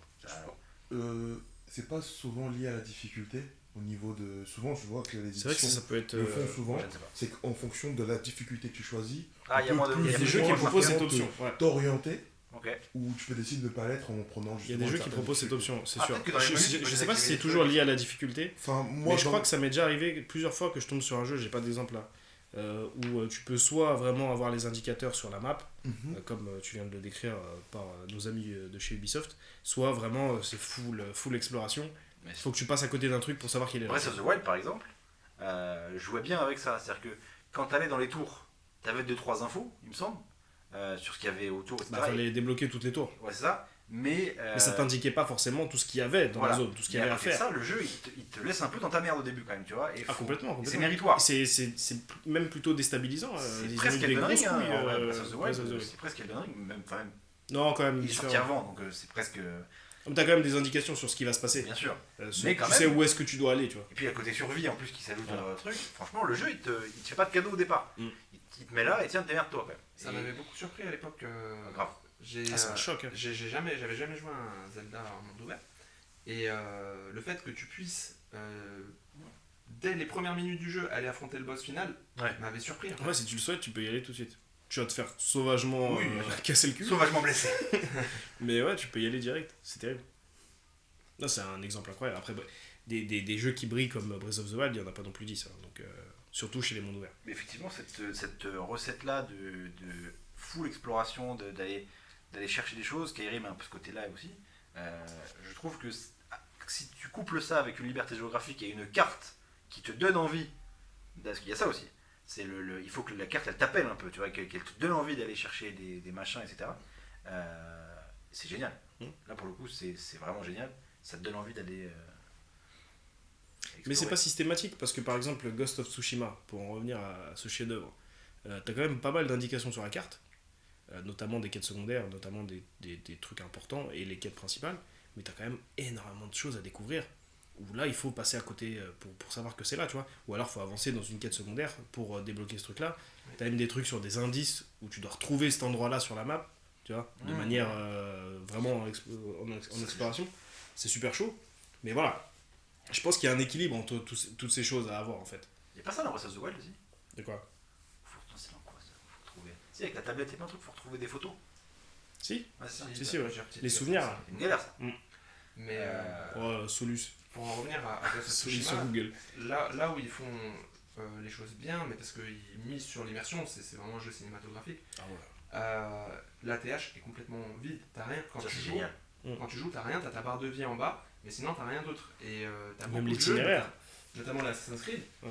où t'as 40 000 trucs dans ton écran. Ouais. Effectivement, t'as ta map en haut, t'as plein de trucs. Et du coup, l'immersion est un peu différente. Et il y a plein de gens qui retirent tout Le ça. fait Ouais. de devoir suivre le vent aussi, quelle idée de C'est ouf. génial. Il y a beaucoup Quelle d'options. idée de ouf. Il y a beaucoup d'options où justement tu peux désactiver l'ATH maintenant. Oui. Shadow of the Colossus par exemple, t'as pas d'ATH et pour retrouver l'endroit où il faut aller, il faut que tu sois au soleil, il faut que tu lèves ton épée et c'est le reflet de ton épée qui t'indique où il faut aller. Tu vois, Mais- ça c'est des belles idées Mais ça. tu peux le faire que en étant au soleil. Si t'es à l'ombre, ça marche pas donc faut que tu Un démerdes. petit jeu cinématographique. Et puis typiquement, Shadow of the Colossus par exemple, c'est un monde ouvert dans le sens où tu peux aller où tu veux, mais ça sert à rien. Mais tu peux le faire. Et que le jeu est tellement beau que des fois tu as envie d'aller te balader dans des endroits, etc. Ça sert à rien. Parce que tu que 16 colosses à tuer qui sont à des endroits précis. Et en plus, il faut les faire dans l'ordre. Donc c'est vraiment pour le coup un couloir, mais où tu peux aller où tu veux. Et le jeu est tellement magnifique qu'il te donne envie d'y aller, même si ça sert à rien. Bah, c'est ça, c'est peut-être finalement tout l'intérêt d'un monde ouvert de base, c'est d'avoir cette possibilité C'est ça. finalement. Que tu peux pas faire. Voilà, que tu peux ne pas faire, qui sera propre à chacun, mais cette possibilité de liberté géographique, en tout cas, elle est attirante. Bien sûr. Tu sais, t'as l'impression d'être face à un gouffre, tu vois, tu voudrais tout compléter, etc. Et en- Non, je t'en prie, je t'en prie. Et encore une fois, je pense que si nous, gamins, on tombait sur des jeux d'aujourd'hui, même les Ubisoft, qu'on décrit un petit peu, si on tombait dessus à notre époque, qu'on nous mettait une play de maintenant dans la main, en disant tiens regarde c'est ça les jeux dans 20 ans, Et tu serres ton slip. tu deviens fou en vrai. Ouais, tu Tu deviens fou, tu vois. Là, tu passes de Spider-Man de GameCube à ça, à même un Assassin's Creed pas terrible, tu vois. Tu passes, tu, Bah, quand tu casses ton crâne. quand tu joues au premier Assassin's Creed, pour ceux qui l'ont connu, et tu joues à un des derniers, je sais pas, par exemple Odyssey, que j'avais kiffé, c'est dingue. Il faut quand même se rendre compte de ça. Ah, bien sûr. On pinaille en fait. Là. Bien sûr, bien sûr. On pinaille, mais en vrai, il faut quand même se rendre compte d'à quel point on mange bien. Ah oui, Voilà. oui, bien sûr. Et aujourd'hui, les joueurs, la communauté des joueurs, on est un peu devenus des enfants gâtés, en vrai, faut se le dire. On pinaille sur beaucoup de choses, mais en vrai, ils sont incroyables. Les jeux qu'on a, les jeux auxquels on a accès aujourd'hui, ils sont quand même incroyables. Faut le dire. Moi je pinaille pas pour le côté qualitatif des jeux, les jeux sont qualitatifs, c'est surtout pour ce côté répétitif. Ah, bien sûr. Tu t'achètes, enfin aujourd'hui des Assassin's Creed, t'en as un tous les 2 ans, je sais pas. C'est devenu des licences ultra répétitives. Quand tu en achètes un, tu retrouves les mêmes gameplays que sur celui d'avant. Il y a la map qui va changer, en fait, tu changes le skin. Ouais, c'est ça. Tu changes le skin des persos, Mais c'est pour ça qu'ils arrivent à les faire aussi vite d'ailleurs. Oui, C'est qu'ils renouvellent pas la De recette. toute façon, la licence Assassin's Creed, je pense que là, à l'heure actuelle, en 2025, elle est indéfendable. En vrai, Oui. de vrai. Shadows, il y en a qui l'ont fait. Shadow, je me suis refusé de l'acheter. Ah non, moi je donne plus d'argent à un studio. Oh, je me suis refusé de l'acheter. Mais je dois dire que Odyssey, il date de quoi 5 ans 5-6 Il ans était bien. Et Odyssey, Valhalla. vraiment. Valhalla Valhalla, aussi non. bien. Non. Moi, j'ai bien aimé Valhalla. Moins que Odyssey. Si je devais faire un top 10, il serait peut-être pas dans les 5 premiers. Ah, t'aurais un top 10 Assassin's Creed carrément. Ah ouais, Ouais, il y en vraiment. a certainement 10. Ouais, mais tu l'aurais genre là, toi. Oh, je vais pas le faire là, mais Non, non, oui, on je le pense. fera- on le fera pas. Oui, je pense que j'ai joué à. Peut-être hors série, épisode hors série. Pourquoi J'ai certainement joué à 10 Assassin's Creed, je pense. Ok. Et ouais, non, la licence Assassin's Creed, c'est vraiment l'exemple qu'il faut pas suivre. Far Cry aussi. Far Cry. Far Cry, c'est un peu mort, c'est différent quand même. Ah, J'ai ils en jamais sortent joué. de temps en temps. Ah, Ouais, mais cinq c'est ou plus six, au cœur. Par rapport à Ouais. Assassin's Creed, qui est encore au cœur de l'actualité, dès qu'il y a un mouvement, Assassin's Creed Shadow, faut voir la com qu'il y a eu. Dès qu'il y avait des images, c'est sorti direct, tu vois. Far Cry, il faut quand même chercher un peu plus. Oui, oui. Je Alors qu'à compare. l'époque- J'ai du mal à. À l'époque, c'était quelque chose. Hein. Far Cry, à l'époque, Far Cry, c'était rien un truc de de fou. froid. Far Cry 3 où le Far mec Cry avec la 3. crête là. Ouais. C'est le 3. C'est Celui-là, mon putain, préféré, Le celui-là. doublage incroyable d'ailleurs. Enfin, Ouais. bon, bref, on se sépare. Et d'ailleurs, oui, on parlait de séries qui ont fait du open world avec des résultats catastrophiques. Halo, ils ont essayé de faire ça aussi. Avec Halo Infinite, je crois. Et pareil, ça a floppé, les gens étaient pas. C'est pas toujours nécessaire. En fait, si c'est le postulat de départ, ça. Surtout Je qu'un pense que ça FPS en floppe. open world, tu vois. Et on parlait de liberté géographique. J'ai une question qui me vient, qui n'est pas dans le plan. L'option voyage rapide. Incroyable. Pour ou contre? C'est Pour. nécessaire. Ah, c'est pour. Pour. Parce que mine de rien, C'est pour chacun. liberté géographique. Ouais. Mais en termes d'immersion, l'option téléportation. Alors, je t'arrête tout de suite. T'es libre de l'utiliser ou pas. Bien sûr. le C'est ça. voyage rapide. Donc, Non, mais c'est à une question à la aujourd'hui, con. Hein. L'option, je trouve que c'est bien qu'elle y soit. Il y a des jeux comme c'est Dragon Dogma Putain, je te jure, j'étais en train de chercher un truc sur Dragon On n'en a Dogma. pas parlé de Dragon Dogma d'ailleurs. où tu dois payer pour. Non, c'est pas. Non, Oui, c'est il faut Dragon- utiliser un C'est objet. insupportable, Dragon Dogma. Faut utiliser un objet. Exactement. En fait. Sauf si t'as une édition spécifique. Moi, Dragon Dogma 1, j'avais une édition avec un objet qui permettait de le faire à l'infini, qui était dans un D'accord. DLC. Bah là, dans le 2, c'est insupportable parce qu'il n'y en a pas beaucoup de ces objets-là. Et tu dois les mettre à des endroits stratégiques. Parce que c'est toi c'est toi qui les gagnes et tu dois les poser quelque part. Tu vois, pour pouvoir te téléporter. Ouais. Et donc, il faut les mettre à des endroits très stratégiques. Parce que moi, le maximum que j'ai pu avoir, alors que je me la suis tué à Dragon Dogma 2, c'est 2. Et la map, elle est quand même balèze et il n'y a pas de déplacement à cheval, il n'y a pas de truc comme ça. Il y a un autre système en calèche de déplacement rapide, mais pareil, c'est très limité, c'est entre deux espaces bien précis, tu vois. Genre, c'est entre cette ville et cette ville, c'est un TGV, cette quoi. ville, et c'est exactement ça, c'est un transport public, tu vois. Donc dans Ah ouais, celui-là, mais, il y a plein de fois où je me suis retrouvé à devoir avec Clodo. me taper la moitié de la map pour aller dans un truc où j'avais 2-3 trucs à faire vite fait. C'est chaud, c'est Ouais, chaud. ouais. L'exploration de Dragon Dogma, c'est un bête de jeu que je kiffe et je défendrai toute ma vie. Alors que même Mais- Elden Ring met du voyage rapide. Ouais, non, c'est sûr. Même Elden Ring, ils ont compris que c'était chiant. En fait, voyage rapide, comme il a dit Cal, t'as cette option finalement. T'es pas obligé de. Je pense pas que ça dénature un peu ton exploration, mais c'est juste qu'au bout d'un moment, Ouais, bien sûr. Breath of the Wild, mon gars, alors que la map elle est pas non plus gigantesque, hein. Bon, elle est de très bonne taille. Non, Mais puis si quand il y a t'as des pas de voyage reliefs, c'est rapide- relou parce que quand il y a des reliefs, C'est ça. faut contourner des Ouais, collines. ouais, ça casse les couilles. T'es pas en ligne droite. Hein, Non, ouais. c'est important. Donc, non, c'est une question à la con, mais évidemment, oui, bien Il sûr. faut Heureusement faire qu'il y a Pour un moi, voyage c'est un rapide. must. Hein. Ah ouais. Franchement, si le jour où vous mettez la main sur Dragon Dogma 2, ça va vous faire serrer. Liberté scénaristique maintenant, donc on en parlait, la liberté de pouvoir choisir dans quel ordre tu fais le jeu, de pouvoir entrecouper la quête principale de quêtes secondaires. Qu'est-ce qu'on en pense de ça?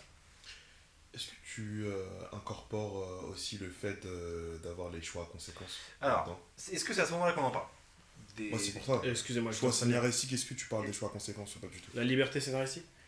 Oui, on peut en On parler. peut en parler, parce qu'effectivement, ça c'est un point sur lequel je suis très chiant. Tu peux en attester. C'est un des points sur Voilà. lequel il est très chiant. Tu peux en On a à attester. peu près 1 milliard. Tu peux en attester. Cal, non, comment il s'appelle lui? Gamin. Yavin. C'est qu'effectivement, pour moi, les jeux à choix, c'est pas forcément à opposer aux jeux à monde ouvert, mais ça t'offre encore une liberté différente. Tu vois, Skyrim, par exemple, t'as pas de choix à faire. Enfin, dans le sens, tu peux faire des choix de pas faire telle quête secondaire, de pas faire tel truc, etc. Mais t'as pas vraiment de choix à faire. Ah, si, il y a des trucs. Des choix dans Skyrim Oui, il y a des effectivement. choix. qui influent vraiment sur le scénario. Qui influent sur des quêtes précises. Oui, en fait, ce que tu Sur peux l'issue de obtenir- certaines quêtes. Exactement.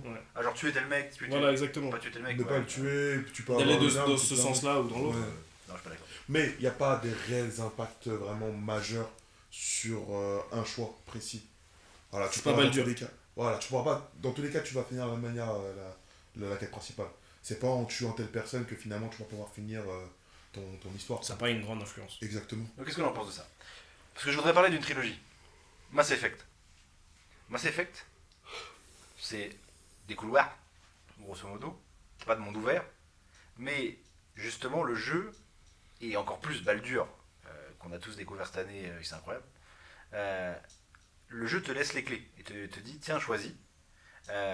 Et je trouve, moi en tout cas, en tant que joueur, c'est là-dedans que je trouve le plus une sensation de liberté. C'est dans le fait de pouvoir impacter le scénario. Tu sais ce que je veux dire?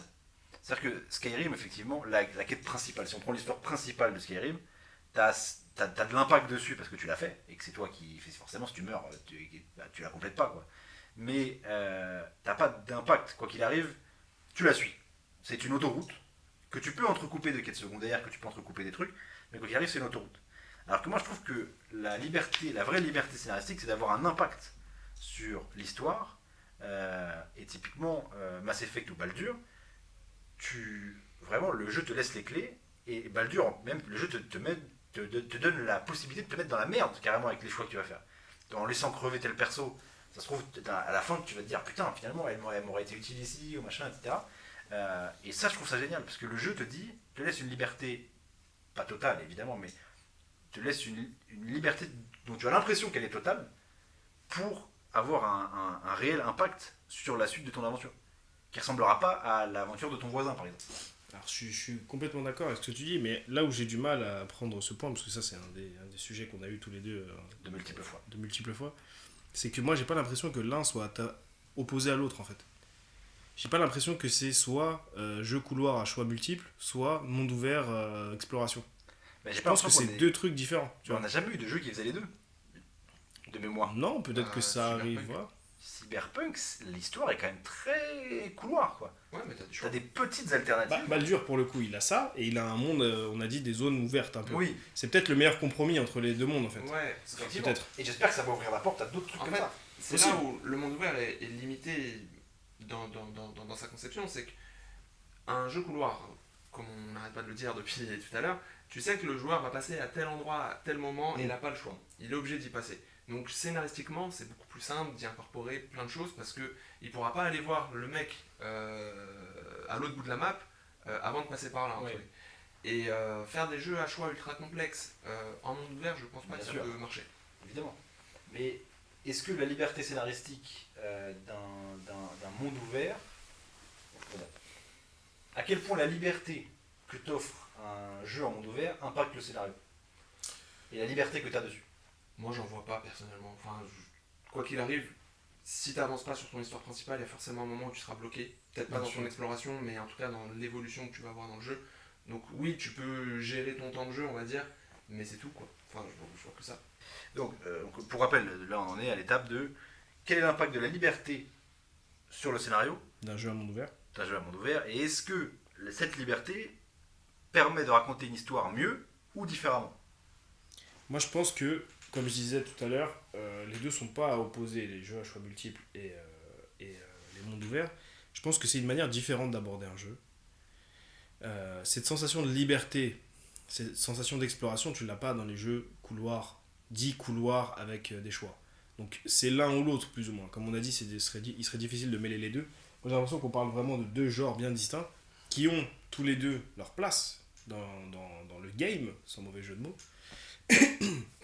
Et j'espère que les deux continueront à évoluer et à être aussi bien. Moi, j'apprécie autant un monde ouvert, et avec la narration que ça implique, et tous les critères du monde ouvert, je l'apprécie, je pense, aussi bien qu'un jeu beaucoup plus orienté sur le scénario, qu'il ait des choix ou pas à faire, tu vois. The Last of Us, tu fais pas de choix, tu vois. Non. On s'en branle. Bien sûr. Tu suis juste le scénario et tu kiffes, tu vois. Donc je pense que les deux sont pas... Ils peuvent cohabiter, en fait, dans le spectre Ah, bien sûr, du et jeu heureusement. vidéo. Mais par C'est exemple, une manière différente. tu vois, moi, Hogwarts Legacy, c'est considéré comme un jeu en monde ouvert. Moi, je me suis pas senti libre dans le jeu, dans le sens où l'histoire est très cadrée, elle t'emmène où elle veut t'emmener, etc. Maintenant, l'histoire, on en pense ce qu'on veut, c'est pas le débat, mais elle t'emmène où tu veux, etc. À côté de ça, je me suis pas senti méga libre, dans le sens où, bah, déjà, même s'il y a autour du château, etc., moi j'avais l'impression d'être tout le temps dans ce putain de château à tourner en rond, tu vois. Je trouve qu'il manquait un. Surtout qu'en plus, l'univers d'Harry Potter, par exemple, il y a beaucoup. Il y a les mange-morts, les gens normaux, enfin, c'est raciste. C'est raciste. Je sais pas où tu veux en venir. Je sais pas. C'est que, en fait, je trouve que je sais pas, bon, merdier, Hogwarts Legacy, j'aime pas. Non, vas-y. Non, c'est qu'en fait, comment dire, typiquement Hogwarts Legacy aurait mérité d'être juste un couloir, tu vois, et de... Parce que je veux dire, t'es dans une putain d'école. Le jeu aurait mérité d'axer plus le jeu sur les relations avec les personnages. Parce que Harry Potter, c'est ça. Harry Potter, c'est les amis, c'est les copains, c'est le ballon. Et je trouve que t'aurais dû plus axer là-dessus, avec un système de moralité et des choix.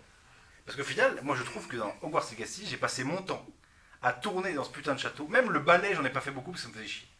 Tu vois ce que je veux Mais dire ? t'as un problème, mec. T'as un Le problème. balai, il était Mon incroyable. gars, attends, parce qu'on va resituer les choses. Alors que Ça, Hogwarts- c'est un vaste débat. Harry Potter 2 Au sur cœur des bureaux de son sucre Alfred. Un débat qui dure depuis 2 ans maintenant. Et je commence à fatiguer. Tu peux Bob. allumer la lumière. Hein ? Tu peux allumer la lumière. C'est derrière toi, mec. Ah, bien joué. Bob et moi sommes très fans de Harry Potter. Bien sûr. J'ai Incroyable. été transporté à l'annonce d'Hogwarts Legacy et jusqu'au jour de la sortie, j'ai été euphorique. C'est vrai. Et Casser on a les couilles. et ouais, voilà, j'ai beaucoup cassé les couilles. En tant que fan d'Harry Potter, je ne peux pas comprendre ton point de vue. Je sais pas. C'est terrible. Je sais pas ce qui se passe entre toi et ce jeu. Mais J'ai j'adorerais. l'impression que tu as décidé de pas l'aimer. Je te jure que. J'ai vraiment cette impression-là. Excuse-moi, hein. je remets pas en question ton objectivité ou quoi. Hein. Si. Mon objectivité journalistique. Non, je remets pas en question tout ça. Mais j'ai l'impression, depuis le début, que t'as décidé de pas aimer. Soit parce qu'il y a quelque chose dans la structure ou quoi, qui t'a peut-être déçu, hein, je sais pas quoi. Mais c'est comme là, avant que tu dises ce que tu viens de Parce que dire. J.K. Rowling, elle est transphobe. T'as passé 5 minutes à dire des mots sans rien dire. Sans dire... C'est-à-dire que tu donnais juste des mots, mais il n'y avait rien qui en est Je ressorti. voulais juste balancer. Donc je pense que factuellement, tu n'arrives pas à mettre des mots sur ce que t'aimes pas, parce que j'ai pas l'impression qu'il y ait grand chose que t'aimes En pas. fait, le problème, c'est J'ai que vraiment l'impression que tu veux ne pas l'aimer. je ne demandais qu'à aimer ce jeu. La Mais première fois. c'est quoi Je le problème? sais pas. Tu viens de me dire même le ballet, tu en as pas fait beaucoup. Pour un fan d'Harry Potter Mais qui aborde Hogwarts Legacy, ça me ne désole. pas faire du ballet sur la map, tu dis qu'on n'est pas libre. Mais écoute, ça me désole. Moi, le premier, Harry Potter, la chambre des secrets sur GameCube. Il y avait un balai. Tu te souviens Tout à fait, tout à Il y fait. avait un balai. Même tu pouvais faire du Quidditch, c'était flingué, il fallait passer dans les anneaux. J'en ai fait des heures et des heures et Alors que des c'est heures dans des zones, mais de ce putain de balai. Je C'est- sais, c'est 100 mètres. Je sais. Mais là, je sais pas pourquoi. Hogwarts Legacy, je l'ai fait une première fois, ça m'a cassé les couilles. je pense Je que l'ai t'as un arrêté. problème avec ce jeu. Et ensuite, je l'ai refait une deuxième fois, en étant animé de bonnes intentions. Je te jure, tu vois, j'ai fait une. Ah, mais je pense que c'est plus profond que l'intention. Et en fait, vraiment, je passais un bon moment. Et il y a un moment, je m'en suis battu les couilles. Je ne sais pas pourquoi. Il y a toujours un moment. Alors, je suis allé plus loin la deuxième fois. Peut-être que la troisième fois, je vais encore aller plus loin. Mais il y a toujours un moment où je finis par m'en battre les couilles. Et en fait, je m'en bats la race de ce qui se passe. Je sais pas pourquoi. Je m'en fous. Et même le balai, à un moment où tu débloques le balai, je devrais kiffer ma race. Je m'en fous. Je pense qu'il y a un truc. Je sais pas ce qui se Je passe. pense qu'il y a un truc là, on soulève un. Et On va typiquement, rentrer dans la psychologie. Et typiquement, et comme beaucoup, enfin comme certains jeux monde ouvert que j'ai pu faire après, il y a un moment où je lâche l'affaire. En fait. Il y a Non, un mais moment où peut-être c'est trop vaste. Peut-être, mais et peut-être du que ça coup, te convient je pas. sais plus où aller et ça me Peut-être fait que ça te convient plus, peut-être qu'en vieillissant, tu cherches autre chose dans des expériences jeux vidéo ludiques. Dire que Hogwarts Legacy manque de liberté, manque d'intérêt en tant que monde ouvert, je trouve que c'est un truc de fou. Parce que pour le coup, tout à l'heure, on a évoqué les licences qui ont vraiment voulu n'être que des mondes ouverts, enfin qui ont voulu faire un monde ouvert avec cette licence. Là, on pourrait se dire que ça aurait pu se rapprocher de ça, mais là, tellement pas. Ils sont allés au bout des idées du monde ouvert. Les codes, Hogwarts Legacy, qu'on se comprenne bien, je suis extrêmement fan, il n'invente rien. Ce jeu n'invente rien. C'est un monde ouvert avec les codes du monde ouvert. Mais c'est avec les bons codes du monde ouvert et c'est bien fait de la bonne manière. Alors je sais que toi tu t'attendais à un système de moralité, un système de relations entre les personnages. Les relations même avec les personnages secondaires, là, les quelques personnages secondaires sur lesquels on s'arrête souvent, elles sont super intéressantes. Le mec de Serpentard, Sébastien, Non, mais il n'y a pas un côté tout le équipe. truc. Hein? Il n'y a pas un côté équipe. Mais Tu vois côté équipe, tu le trouves où? Je sais pas. J'ai même moi. T'as un autre exemple? Non.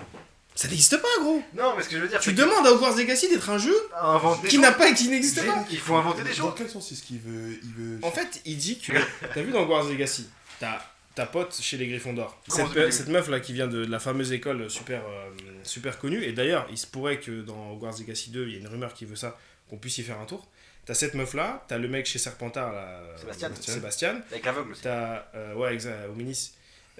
T'as le mec chez la meuf pardon qui est chez Poussouf qui aime bien les animaux et l'astrologue chez Serdaigle. Lui il voudrait qu'il y ait un système d'équipe avec eux et que genre Zarma tu vis l'histoire avec eux ou je sais pas ce qu'il veut En fait, pour moi, il me manquait un aspect un peu RPG, façon, je sais pas comment, pas façon Baldur, mais façon, ouais, genre, où par exemple, tu peux choisir qui tu vas embarquer avec toi dans ton équipe, etc. Parce que pour moi, Harry Potter, ça a trait à ça, à l'amitié, aux gens que tu vas emmener avec toi, tu vois, pour faire mais une ça c'est mission, dans les etc. quêtes.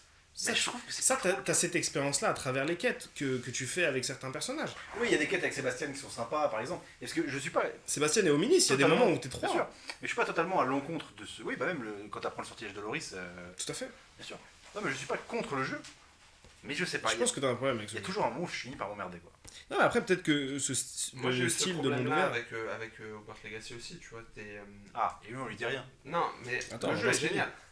Le jeu est génial. Par contre, le jeu, il m'a rejeté parce qu'en fait, j'ai passé trop de temps à explorer. Bah, alors, toi, t'en avais marre. Ouais, j'ai été pris par les quêtes un peu secondaires qui sont pas des quêtes secondaires, mais tu sais, les petits trucs que tu peux faire à côté ou même les Révélios à 24 là. Ça, Tout ça, ça m'a pris d'où j'ai kiffé au départ et j'ai tellement fait ça que j'ai fait un rejet du Tu jeu. t'es écuré. Ouais, je me suis écuré du jeu Ouais, et mais j'avais voilà. même plus envie de Mais continuer. ça, l'histoire. regarde, j'ai envie de vous dire. C'est C'est comme un si, là, demain, vous allez en Ça, course. c'est mon avis personnel. Voilà. mais Je dis pas que le jeu est mauvais. Non, non, mais demain, vous allez en course. vous vous dites demain je vais faire des crêpes, j'achète un pot de Nutella. Le soir, quand tu vois le pot de Nutella, tu le massacres pas à la cuillère. Si vous vous écœurez avec quelque chose, c'est vous qui avez géré votre expérience de jeu comme ça. Vous voyez ce que je veux dire? Ça statue pas sur la qualité du jeu. On va dire que c'est de notre faute. Non, je dis pas que c'est ta faute. Je m'en bats les couilles. Moi, j'ai pas eu cette expérience-là. Bien sûr, mais Moi, c'est mon bon. expérience avec Hogwarts Legacy, elle est géniale. C'est ça. Je suis très content. Mais si on s'écœure avec un jeu, moi, ça m'est arrivé, Baldur's Gate 3, je crois de décembre à février, je crois que j'ai joué qu'à ça. Je suis à je sais pas combien d'heures. Il y a eu un moment où je pouvais plus. Appuyer sur le bouton de la play pour lancer Baldur, je pouvais plus.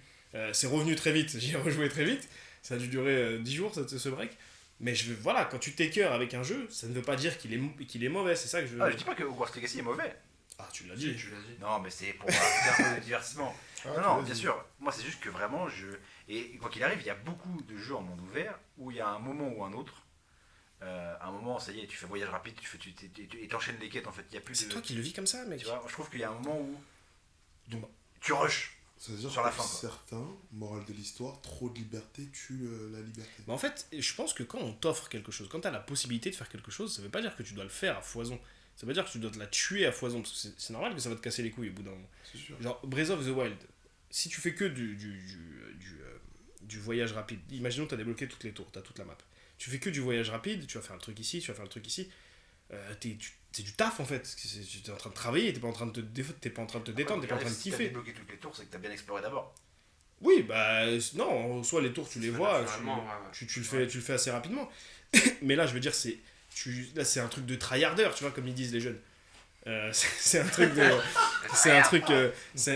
Pour moi, c'est pas la manière que j'ai d'aborder un jeu et encore moins un monde ouvert. Il faut prendre un peu le temps, faut se lancer dans l'exploration. Il y a des moments où tu te perds sur la map et tu t'en bats les couilles. Au Hogwarts Legacy, moi, c'était le cas. Ouais, pareil. Quand j'ai découvert la map, j'allais pas sur la carte toutes les 2 secondes. Non, j'avançais, je voyais ce qui se passait, je prenais un peu de balai, je réatterrissais, j'arrive dans un endroit un peu stylé, je regarde ce qui se passe, et il se passe quelque chose, tu vois. Moi, c'est cette manière-là que j'ai d'aborder la liberté du monde ouvert, la liberté géographique, tu vois, pour revenir un peu à ce qu'on disait avant. Maintenant, cette liberté scénaristique, parce que c'était le sujet avant qu'on parte en couille sur Hogwarts Legacy, je pense qu'elle dépend d'un certain cadre aussi, de ce que le jeu a voulu te faire vivre. Ce qui n'est pas le cas dans Hogwarts Legacy, mais ce qui est le cas dans Baldur's Gate, ce qui n'est pas le cas dans The Last of Us. Voilà. Même si The Last of Us, c'est pas un monde ouvert. Non. Bon, restructurons, excusez-moi. Et alors, une question sur la rejouabilité. Ouais, ça c'est intéressant ça. Question sur la rejouabilité, Ce sera la dernière d'ailleurs. qui va nous servir à clôturer. Est-ce qu'un Cet monde épisode. ouvert fonctionne une deuxième fois? Ça permet la rejouabilité. Moi, je pense Ça par exemple, encourage même. Ça encourage même la rejouabilité. Je pense à les GTA, ils sont excellents pour ça. Tu peux les refaire plusieurs fois. Moi, je me rappelle, quand je jouais à GTA San Andreas, quand j'étais gamin, j'avais pas de memory card. Ah ouais. Et je On a recommençais, tous connu ça. C'est vrai. je recommençais l'histoire à chaque fois et ça me dérangeait pas. Après, on tolérait, comme on disait au tout début, ça je Oui. crois, on tolérait des choses différentes quand on était petit. Exactement. C'est vrai que quand Mais, la memory card était saturée, mais que tu voulais rien supprimer parce Ouais. que ça tenait à cœur. Mais en tout cas, un bon jeu te permet, GTA 4 il me l'a permis, enfin GTA 5 je l'ai refait, je l'ai fait sur les différentes générations de consoles. 3, 4, 5. Ah non, du coup, t'as fait la Xbox, toi. Ouais, mais le 4 et le 5 en tout cas, pareil, je les ai refaits. Et ça se fait super bien. Il y a d'autres jeux, toujours Rockstar d'ailleurs, Red Dead, pareil, tu peux y retourner. Mais est-ce que j'ai employé un terme de fils de pute, vous me pardonnerez. Est-ce que le wow effect marche une deuxième fois? Qu'est-ce que c'est Ah. la surprise. Est-ce que là, en fait, je veux dire, forcément, Le quand wow tu... effect, tu l'as sur Attends, d'autres jeux. je- Ghost of non, Tsushima. mais tu m'as- non, je- Non, mais non, je veux répondre plus vite. Et le côté, waouh, tu vois. Et parce que Ça dépend. forcément, t'explores moins la deuxième fois, non? Non, au contraire, ça je suis pas d'accord. Alors. La deuxième fois, justement, tu peux profiter de cette rejouabilité pour aller là où t'es pas allé avant, tu vois. Après, encore une fois, ça dépend. Est-ce que tu chasses ce foutu 100% ou pas? Tu vois. Est-ce que t'es dans cette quête du 100%? Est-ce que t'es dans cette quête Est-ce que de... tu vas aller tuer toutes les araignées de la forêt interdite? Est-ce que tu vas aller machin? C'est faux. Ah, je rigole. C'est pas vrai. Mais tu vois, ça me dérange pas parce que Je c'est pas vrai. rigole, c'est bon, tranquille. Voilà. Merci Hogwarts Legacy. Zéro argument sur Hogwarts Legacy, ce sera le titre de cette... Pour l'émission, je me le referai. Et on fera un épisode. Non, je parle plus de ça. Ça y est, on a clôturé Hogwarts Legacy aujourd'hui. Tu disais un truc, Lim. Tu partais là. La rejouabilité. Comme je le disais précédemment, il y a un point vers lequel justement j'ai un exemple en pleine tête, c'est Skyrim. C'est le fait d'avoir plusieurs personnages avec une vision différente de jouabilité fait que bah, tu peux te permettre de recommencer le jeu sans difficulté C'est un parce que premier point. vous allez être confronté à des choses différentes. La manière de jouer. Bien sûr. Bah, c'est- et puis ça la regroupe manière de plusieurs créer ton choses. personnage. Exactement. Dans un jeu où tu crées ton personnage et qu'il a des skills, des habilités, comme Exactement. tu disais au tout début, Oui. c'est bien, on est dans une boucle. Déjà, ça influence forcément. C'est comme, bon, je le reprends en exemple, même s'il est infondé, du coup, vu que ça n'en est pas vraiment un. Baldur's Gate, tu peux le recommencer 10 fois. Du fait que tu puisses changer ton archétype, ta manière de jouer, etc., et que ça bouleverse complètement le gameplay, bah, tu vas jouer 10 fois différemment, tu vois. Comme Mass Effect. Mais c'est vrai qu'il y a beaucoup de jeux monde ouvert où tu peux créer ton personnage, et ça on en a pas Voilà. forcément parlé. C'est une liberté supplémentaire Bien qui s'ajoute. sûr, bien sûr. La manière dont tu vas créer ton personnage, la manière de jouer, magicien, tu sais, les trucs basiques, magicien, paladin, Bien sûr, Skyrim, tu- magicien, archer. Bien sûr. Exactement. Si ça change un tant soit peu ton gameplay, tu peux recommencer une aventure Le assez monde facilement. ouvert en lui-même, vous pensez que ça, du coup, c'est un bonus qui appelle à la rejouabilité. Ça dépend. Encore une fois, moi je pense en tout cas. Moi, tous les mondes ouverts que j'ai appréciés, je les ai recommencés. Systématiquement. Et à chaque fois, Et à chaque fois, j'ai kiffé. t'approfondissais le truc Parce pareil. qu'en fait, c'était soit une redécouverte, soit découvrir des choses que je n'avais pas découvert la première fois. Donc, t'as ce truc-là. Après, encore une fois, tous les mondes ouverts sont pas égaux face à tout ça, tu vois. Et puis, il y a aussi, on l'a évoqué 2-3 fois brièvement, il y a aussi l'aspect affectif qui joue. Il y a des jeux qui sont pas forcément des classiques que tu peux recommencer juste parce que tu les apprécies, juste parce que tu apprécies l'univers, ou si c'est une licence un peu connue que tu apprécies, parce que c'est cette licence, tu vois. Il y en a des exemples comme ça. Mais ouais, non, le monde ouvert en lui-même, le fait de le redécouvrir ou d'essayer de l'approfondir un peu plus, ça peut déjà être attirant pour recommencer un jeu. Et pour peu que le jeu te propose un petit New Game Plus, Effectivement. tu vois, avec des petits trucs en plus où tu peux juste récupérer tes... parce que c'est sympa aussi ça, récupérer tes capacités que tu as eues à la fin du jeu, les récupérer dès le début. Ah oui. Donc là, tu tabasses des gens, tu vois. Mais surtout, ça Plus permet de de possibilités. jouer au jeu de manière un peu plus difficile, par exemple. Tu peux Exactement. monter le curseur un peu. Il y a la rejouabilité par la difficulté aussi. Donc ouais, non, moi je pense que c'est pas un frein. Hein. C'est pas un frein. À moins, encore une fois, que tu sois un chasseur de trophées platine et que là, t'es poncé la première fois, tu vois. Là, à la rigueur, je comprends que tu veuilles pas le recommencer. Donc un monde ouvert, s'il est bien, ça Ça peut va. fonctionner une deuxième Dans fois. tous les cas, Oui. dans les parties plus, t'as un trophée pour recommencer.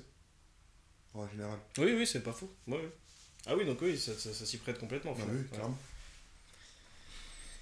Non, au même titre que n'importe quel genre de jeu, je pense que si tu l'as apprécié, tu le recommences et puis le fait de redécouvrir des détails ou des trucs comme ça peut te faire kiffer. Moi, Hogwarts Legacy, j'ai les 4 parties, les 4 sauvegardes sont créées. Et à chaque fois, fini. Non, pas à chaque fois fini, je l'ai fini que 2 fois. Bon, je suis pas un chasseur de 100%, donc je m'en branle, il y a certainement des quêtes secondaires que j'ai pas fait. Mais je l'ai fini 2 fois, mais je l'ai recommencé 4 fois. Enfin, du coup, je l'ai commencé une première fois et recommencé 3 fois. Oui. Là, il y avait un intérêt aussi par les maisons. Oui, les différentes quêtes. Qui Même s'il n'y a changent. pas de grande différence entre les maisons, ça faut le dire, parce que je défends beaucoup Hogwarts Legacy, mais c'est vrai qu'il n'y a pas des grandes différences, que tu sois un Serpentard ou que tu sois un Gryffondor, il y a une ou deux quêtes, exclusives à la maison, mais ils sont pas allés beaucoup plus loin que ça, sinon après tu as l'aspect esthétique Oui, les couleurs quoi. voilà, c'est ça, l'aspect Les salles communes esthétique, sont stylées. les salles communes, et voilà. Salles communes de Poufsouffle, c'est classe. Ouais, non, franchement, Hogwarts Legacy a aussi servi à redorer un peu le blason de Poufsouffle, hein. Franchement, Voilà, Poufsouffle, c'est incroyable. c'est la famille. Suggestion pour, qui aurait pu améliorer Hogwarts Legacy, ou en tout cas. Non, mais c'est même pas une vanne. C'est que justement, on parle de ça, du choix de la maison, qui aurait pu justement influencer les relations avec, par Ouais, exemple. mais si t'as pas de gestion de relation, Bien tu sûr. peux pas faire ça. Tu vois, s'ils avaient fait ça, par exemple, imaginons que t'es un Gryffondor, tu vas avoir une certaine animosité avec les Serpentards naturels, tu vois ce que je veux dire? Mais ça aussi, ça aurait Ça pu aurait être pu- amené avec le Quidditch. Le Le Quidditch. Ce côté Oui, le supporter. sport là. Oui. Tout à fait. Le côté supporter qui, du coup, crée cette animosité. Parce que techniquement, si tu sors du cadre des films, t'as rien qui te dit que les Gryffondors et les Serpentards, ils peuvent pas être potes. Tu Bien vois. sûr, mais on sent quand Voilà. même qu'il y a un petit peu les néo-nazis d'un Bah, côté, juste- les gauchistes de l'autre. Tu vois. Mais ce côté rival, il aurait pu être aussi embelli. Enfin, il aurait pu être, oui, embelli par s'il y avait le truc de Quidditch. Ou même juste le fait, sans pouvoir y jouer, le fait d'assister à des matchs. Oui. Même un système de paris, par exemple. Ouais, ou des- Paris oui. sportif, Quidditch. Oui, tu peux aller supporter l'équipe. Exactement, tu vois. exactement. Ça aurait pu créer, du coup, un truc Avec des entre autres les types maisons. de supporters. C'est vrai. Ouais. Bah, ça, il y en a pour le coup. Mais... C'est vrai. Voilà. Et oui, c'est vrai. D'ailleurs, le jeu de que je Quidditch. Sympa, mais sympa. Moi, j'y ai joué 3-4 matchs. 2 semaines. Franchement. Oh, même max. pas 2 semaines. moi, je Max, et crois. puis après, c'est chiant. C'est répétitif, mais c'est très arcade. C'est très. Ouais, en fait, ça aurait gagné à avoir un c'est- mode avec plus d'équipes, un mode En fait, ça aurait gagné à être dans un jeu. FIFA en fait. Tu rajoutes ça Tu dans fais un FIFA Wars. de Quidditch. Bah, soit tu vas à fond dans le délire et tu fais un FIFA Quidditch, et Des là. équipes, tu crées Exactement. des machins, un mode Avec, carrière. exactement, avec Ça aurait été incroyable. des attributs, etc. Fort en défense, fort en attaque, parce que pour le coup, dans le Quidditch, il y a ces archétypes-là, attaquant, défenseur et tout. Donc ça aurait été cool. Soit tu fais ça, soit tu gardes ce système-là, mais tu le fous dans Hogwarts Legacy. Ouais, parce Et qu'en c'est plus, juste un espèce de jeu alternatif. En plus, c'est pas le vrai Quidditch. Tu sais, il n'y a pas le même nombre de joueurs. Oui, c'est adapté. T'as l'impression de jouer une version un peu light. Ouais, on dirait un FIFA Street Quidditch.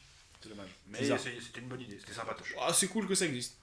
Voilà. Mais par contre, le jeu Coupe du Monde de Quidditch à l'époque, sur PS2 et GameCube, incroyable. Oui. Là, pour le coup, c'était vraiment un bête de jeu. Big up. Conclusion. Quel avenir pour les mondes ouverts? La recette doit-elle évoluer? Je me permets de répondre. Je t'en prie. Moi j'ai l'impression que les tendances sont en train de changer. Les vents tournent. Ça Pas chez toi. emploie des termes. Non mais les critiques sont de plus en plus favorables envers les jeux beaucoup plus cadrés, beaucoup moins monde ouvert. On a eu beaucoup de mauvaises expériences de monde ouvert qui n'étaient pas fous. Ubisoft y est pour beaucoup dans cette mauvaise presse. Et on a de plus en plus de jeux comme Maldur par exemple, qui ne sont pas réellement des mondes ouverts mais qui veulent rajouter quand même pas mal de liberté au gameplay et qui marchent beaucoup mieux que les mondes ouverts. Il y a peut-être 5 ou 6 ans, les mondes ouverts c'était juste exceptionnel. Et depuis maintenant quelques années, ça commence à... Clair Obscur, typiquement cette année, ça a été un événement. Tout le monde s'est branlé dessus. À tort ou à raison, le jeu propose quelque chose d'assez neuf et de. Pour un jeu qui n'est pas un triple A, c'est Voilà. ça aussi qu'il faut dire. La démarche est folle et le jeu artistiquement c'est quelque chose. Et effectivement, c'est un couloir, tout ce qu'il n'y a plus de couloir. Tu vois, donc effectivement, peut-être que des jeux comme ça vont à un moment inverser la tendance et montrer que s'il y a de l'inspiration et une bonne équipe, que le jeu soit ouvert ou pas, en fait, on s'en bat les couilles. Mais en tout cas, je pense que les mondes ouverts continueront d'être développés et publiés, hein, mais il faut effectivement que les recettes changent, ou du moins qu'on continue de nous apporter de la nouveauté, parce que on voit les dérives que ça peut avoir. Lim. Moi, je pense que je serais mitigé vis-à-vis de l'avancée du monde ouvert, puisque, comme je disais précédemment, on arrive vraiment dans une boîte de Pandore où chacun veut trouver un peu, entre guillemets, midi à sa porte. Sauf que le choix, il va falloir tôt ou tard structurer la chose et se limiter pour éviter qu'on aille trop dans le plus en plus et vraiment se contenir à certaines choses qui sont efficaces. Parce qu'à force d'être partout, on finit par être bon nulle part, tout simplement. Et je pense que à force de donner des X possibilités, ça ne donne pas forcément l'expérience et surtout la qualité que les joueurs attendent, de manière générale. Je suis plutôt d'accord avec vous deux. Je trouve vos avis très pertinents, vous êtes très beaux. Non, je suis assez d'accord avec ce que vous dites et je pense vraiment qu'on va aller dans ce sens-là. Je pense qu'on a eu des mauvais exemples, je pense qu'on a eu aussi des bons exemples, on sait ce qui fonctionne, on sait ce qui fonctionne moins et surtout on sait que on ne peut plus continuer à vendre des jeux uniquement parce que ce sont des mondes ouverts. Je pense que le monde ouvert, ce genre de jeu, va ne plus être un genre à l'avenir. Je pense qu'il va se transformer en une simple caractéristique. Il y a des jeux qui auront cette possibilité de parcourir le monde ouvert. Ce ne sera plus un critère de vente, ce ne sera plus un critère de promotion, etc. On l'a tellement vu qu'aujourd'hui c'est normal. Je pense qu'on va encore plus le normaliser et que du coup on aura plus de jeux style Baldur, par exemple, parce que Baldur était un très bon exemple, d'un compromis entre les deux, entre cette sensation de liberté, parce que ce serait dommage de s'en priver de cette sensation de liberté, parce que c'est quand même génial, toute l'exploration que ça peut engendrer, etc. C'est quand même un truc qui serait dommage de perdre ce truc-là. Donc je pense qu'on aura de plus en plus de compromis et que très vite, je pense que là sur les 10 prochaines années, si on refait ce podcast-là dans 10 ans, je pense que le monde ouvert ne sera même plus un sujet, ce sera juste une caractéristique. Tu vas aller là, sans y penser en fait. Tu vois. Et un peu comme on faisait à l'époque, ce qu'on a dit au tout début, quand on vivait des mondes ouverts sans se rendre compte de ce que c'était. Mm. Je pense qu'on va revenir à cet état-là bizarrement et qu'on va C'est une normaliser boucle. la chose. Ouais, je pense que c'est ça. Je pense qu'en fait, les progrès technologiques nous ont permis de faire des choses incroyables à travers les mondes ouverts et que ça nous a maintenus en haleine pendant longtemps. Je pense que ça nous a tellement fascinés qu'on a pu nous vendre des jeux sur ce phénomène pendant longtemps. Mais que là, ça y est, on l'a normalisé. C'est bon. C'est un monde ouvert, ok, c'est cool. Ouais, C'est en plus. Faut qu'il y ait plus que ça. Sinon, tu pourras pas nous niquer. Et donc, c'est là où, où certaines licences comme Assassin's Creed peuvent mourir. Peuvent clairement mourir. S'ils se réinventent pas, et ça, je pense qu'il faut qu'ils le comprennent, même si j'ai l'impression que c'est très difficile à rentrer dans leur tête. C'est la crise là chez Ubisoft. Ah, c'est très chaud. Donc, ouais, non, il faut plus que ça. À l'avenir, il faudra plus que ça. On n'a pas parlé de Outlaws d'ailleurs, qui était un monde ouvert de chez Ubisoft. Qu'est-ce qu'on en pense? Je l'ai pas fait moi. Je pense qu'il y a que moi qui ai joué ici. J'ai pas joué. Tu as joué? Non, moi je donne plus d'argent à Ubisoft. Il y a un côté militant. Moi, j'ai kiffé. J'ai kiffé. Parce que Star Wars ou parce que. Bien. Parce que Star Wars, mais pas parce... En fait, si, c'est bizarre à dire. Parce que Star Wars, mais parce que ça prend des éléments intéressants de Star Wars, en fait. Ce côté syndicat du crime, avec ce système... c'est très différent d'un système de moralité ou de relation. C'est vraiment ta réputation avec les cartels, avec les différentes organisations. Et ça, et tes actions ont une incidence. C'est-à-dire que si tu fais des missions pour lui, si tu dis ouvertement que tu es avec eux, que tu fais des missions pour eux, ta réputation grandit. Si demain tu fais une mission qui se passe d'une manière, où là tu as le choix entre les niquer ou appuyer ta présence chez eux, bah, ça a une influence directement sur ta réputation. Tu vois, et tu peux rejoindre un autre clan et tu peux articuler tes missions T'as autour un de ça. impact sur l'univers du jeu. Il y a un vrai impact sur l'univers, surtout autour des syndicats. Tu vois. Et après, c'est un skin Star Wars, donc c'est génial. T'as toute cette partie vaisseau qui est cool. Le personnage principal est plutôt cool aussi. On nous a encore fait la douille du petit animal de compagnie qui nous suit partout. Ils l'ont fait avec les jeux Jedi, avec BD1. Là, t'as un espèce de truc, je sais plus comment ça s'appelle, qui te suit un peu partout. Koala bizarre. Ouais, ça rend le truc un peu sympa. Tu peux utiliser un speeder, c'est quand même cool. T'as capté. T'as des grosses bagarres qui sont quand même bien vénères. Ça reste du blaster contre blaster, hein, mais lourd. Franchement, lourd. Là où on a l'habitude de porter un sabre laser et de couper des gens, là tu te pétas au blaster, mais c'est cool, c'est stylé. Et t'es vraiment au cœur de la criminalité dans la galaxie. Parce qu'on a beaucoup chié sur Ubisoft, plutôt à raison. Mais il y a un jeu dont on n'a pas parlé, alors qu'on a dit qu'on en parlerait, c'est quand même Black Flag, qui est un jeu C'est Ubisoft. vrai, on l'a évoqué, mais on n'a pas Et trop. en termes de monde ouvert, Black Flag était quand même Mais parce incroyable. que Assassin's C'est la Creed, bonne époque aussi. c'est ça, Assassin's Creed, c'est bien. Il a dit ça quand même comme un, comme un mec du PMU. Comme un mec, ouais, j'allais dire ça. Ouais, j'ai fait. Non, parce que Assassin's C'est Creed, la bonne époque quoi. Assassin's Creed, ça a été bien. C'est juste qu'aujourd'hui, la recette ne suffit plus. Parce que c'était quand même un monde ouvert ultra efficace. Génial, moi, c'est un de Sensation. mes jeux préférés. Sensation de liberté justement sur le bateau, etc. Et une fois que tu déverrouillais le bateau, tu pouvais à la limite stopper le jeu là en fait. Et même, putain, même le fait de jouer après l'histoire. Bah, Il y a encore j'ai- plein de trucs j'ai à pas faire. terminé, Hein? Moi je l'ai pas terminé. Ok.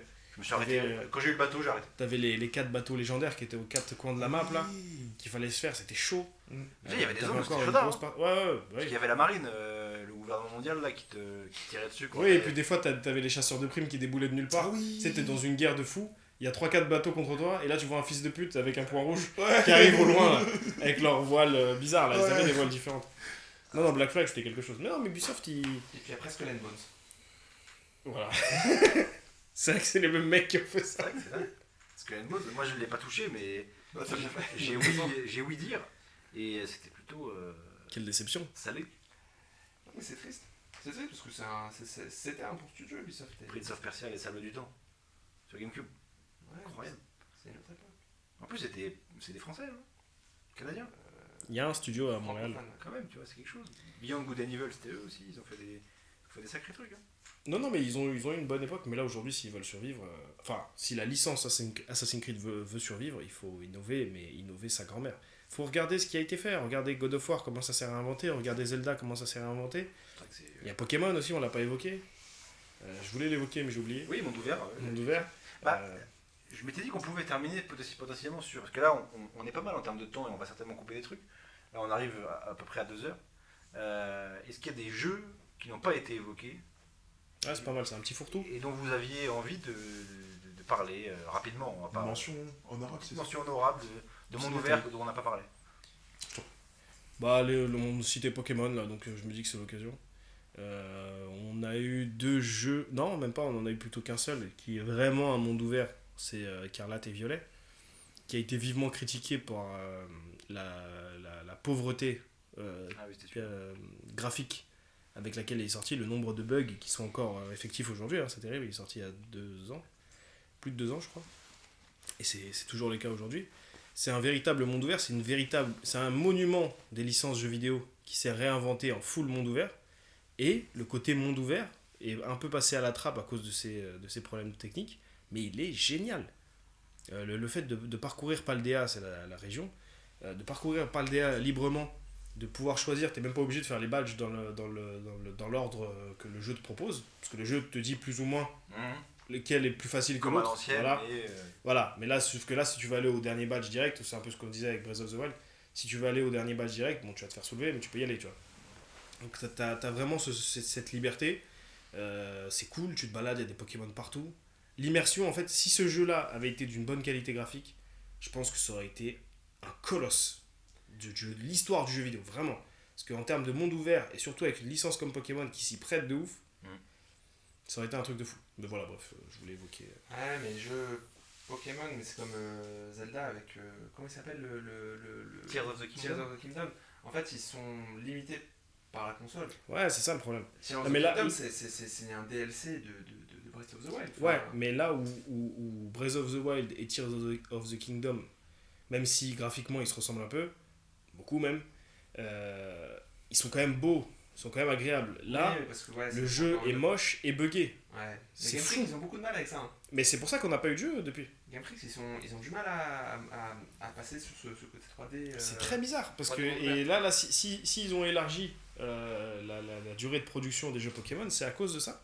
Parce qu'ils étaient trop en retard en fait. Mais c'est bien au moins qu'ils s'en rendent Il compte. vaut mieux, ouais. J'espère que ZA va être cool. C'est bizarre qu'ils aient pas patché. Bah, il y en a eu, mais en fait, ça suffit pas. En fait, ce jeu est sorti peut-être 1 an trop tôt, en fait. C'est terrible, c'est terrible. On aurait pu avoir beaucoup mieux. Là où, par exemple, Legend Arceus, c'était plutôt cool. C'était pas un vrai monde ouvert. Pareil, c'est un peu comme Baldur, c'est des zones. T'as une map avec des zones qui sont ouvertes, avec des moments plus ou moins forts. Mais ouais, non, je sais pas. Bref, en tout cas, je voulais évoquer Pokémon. Un jeu que. Non, moi j'ai évoqué un peu tous les jeux. Après, on n'est pas obligé, hein, on peut s'arrêter là. Ouais, bien sûr, il y a un type de jeu. Ah. Ah, bah non, vas-y. Skyrim. On n'en a pas parlé. Non, c'est vrai. Ouais. Là, il y a un type de jeu. Alors, on regardera pas forcément, parce que je sais pas si ça va vous inspirer beaucoup, mais dont on n'a pas parlé, c'est les jeux de voiture en monde ouvert. J'en ai pas fait des masses à part Forza. C'est qu'il y a un moment où il y a eu les jeux de voiture ont commencé dans le monde ouvert. Genre les Need for Speed, les Burnout, ce truc-là, etc. Forza Horizon, The Crew. Forza, C'est etc. surtout Forza Horizon et The Crew qui sont vraiment des vrais mondes ouverts. Ouais. Après, t'as les. Forza, il est cool quand même. T'as les. Il est sur Play maintenant, je crois. Ils l'ont sorti au prix.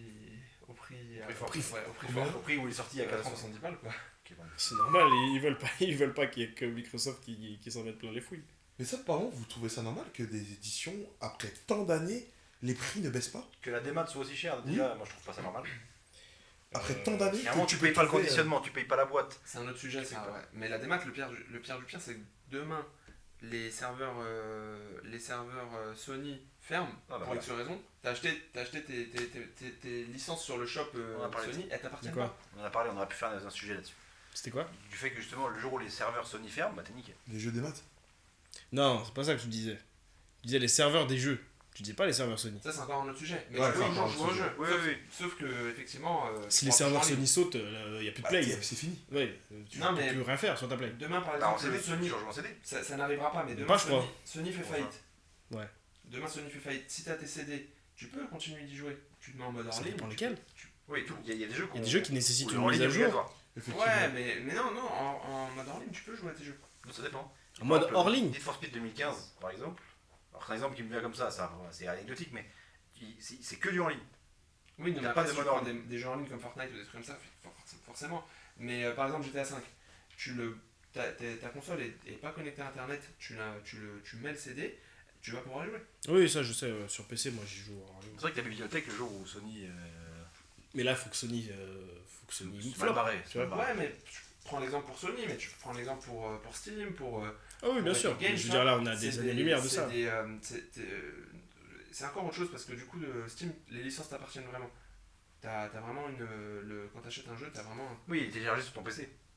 Il est dans ta bibliothèque qui est effectivement t'appartient. Mais Sony, c'est des petits salauds. Et Microsoft, pareil. Ouais, mais je veux dire de là à ce que. Mais le à ce tarot. qu'il y ait un. Ouais, là, ouais. on parle d'un monde Apocalyptique. post-apocalyptique. C'est sûr que si on part en Mad Max, jouer à la Play, Voilà. c'est pas ta priorité. Voilà, c'est ça. Je veux dire, il y a un monde dans lequel Sony ferme ou Microsoft ferme. Moi, j'ai pas envie de par vivre. exemple, les pannes de ça, on a été impacté pendant 3-4 jours. Oui. Il y a quelques semaines. Quand j'ai eu ma Play d'ailleurs, je pouvais pas télécharger. Ah oui, c'est vrai. Tous les jeux des maths, tu pouvais pas les lancer. C'est vrai. Ah si, je pouvais jouer à Tekken du coup parce que Si, Minecraft, on pouvait jouer. T'es Il sûr y de avait un ça? problème Ouais, réseau. moi, je l'avais en démat. Après, c'était pas un bug complet. On arrivait des fois à lancer Baldur, Oui, oui, des fois ça marchait, Ouais. des fois ça marchait pas, c'est vrai. mais en tout cas, Mais regarde, ça arrivait combien de fois ça, tu vois. ouais, mais Quand ça arrive, c'est chiant, c'est c'est vrai. problématique. Mais en tout Mais, cas, le tarot. Là, tu payes prix comptant. Après, moi je dis ça, j'essaye pas de défendre qui que ce soit. Moi en général, j'essaye Oui. d'acheter les jeux. Là, mes jeux ils sont là. Ah, moi, je suis un mec du Il y a débat. une deuxième moitié qui est chez ma mère. Bah, la démat c'est giga pratique parce que t'as pas envie de bouger ton gros cul pour aller acheter un jeu à Créteil-Soleil, tu vois.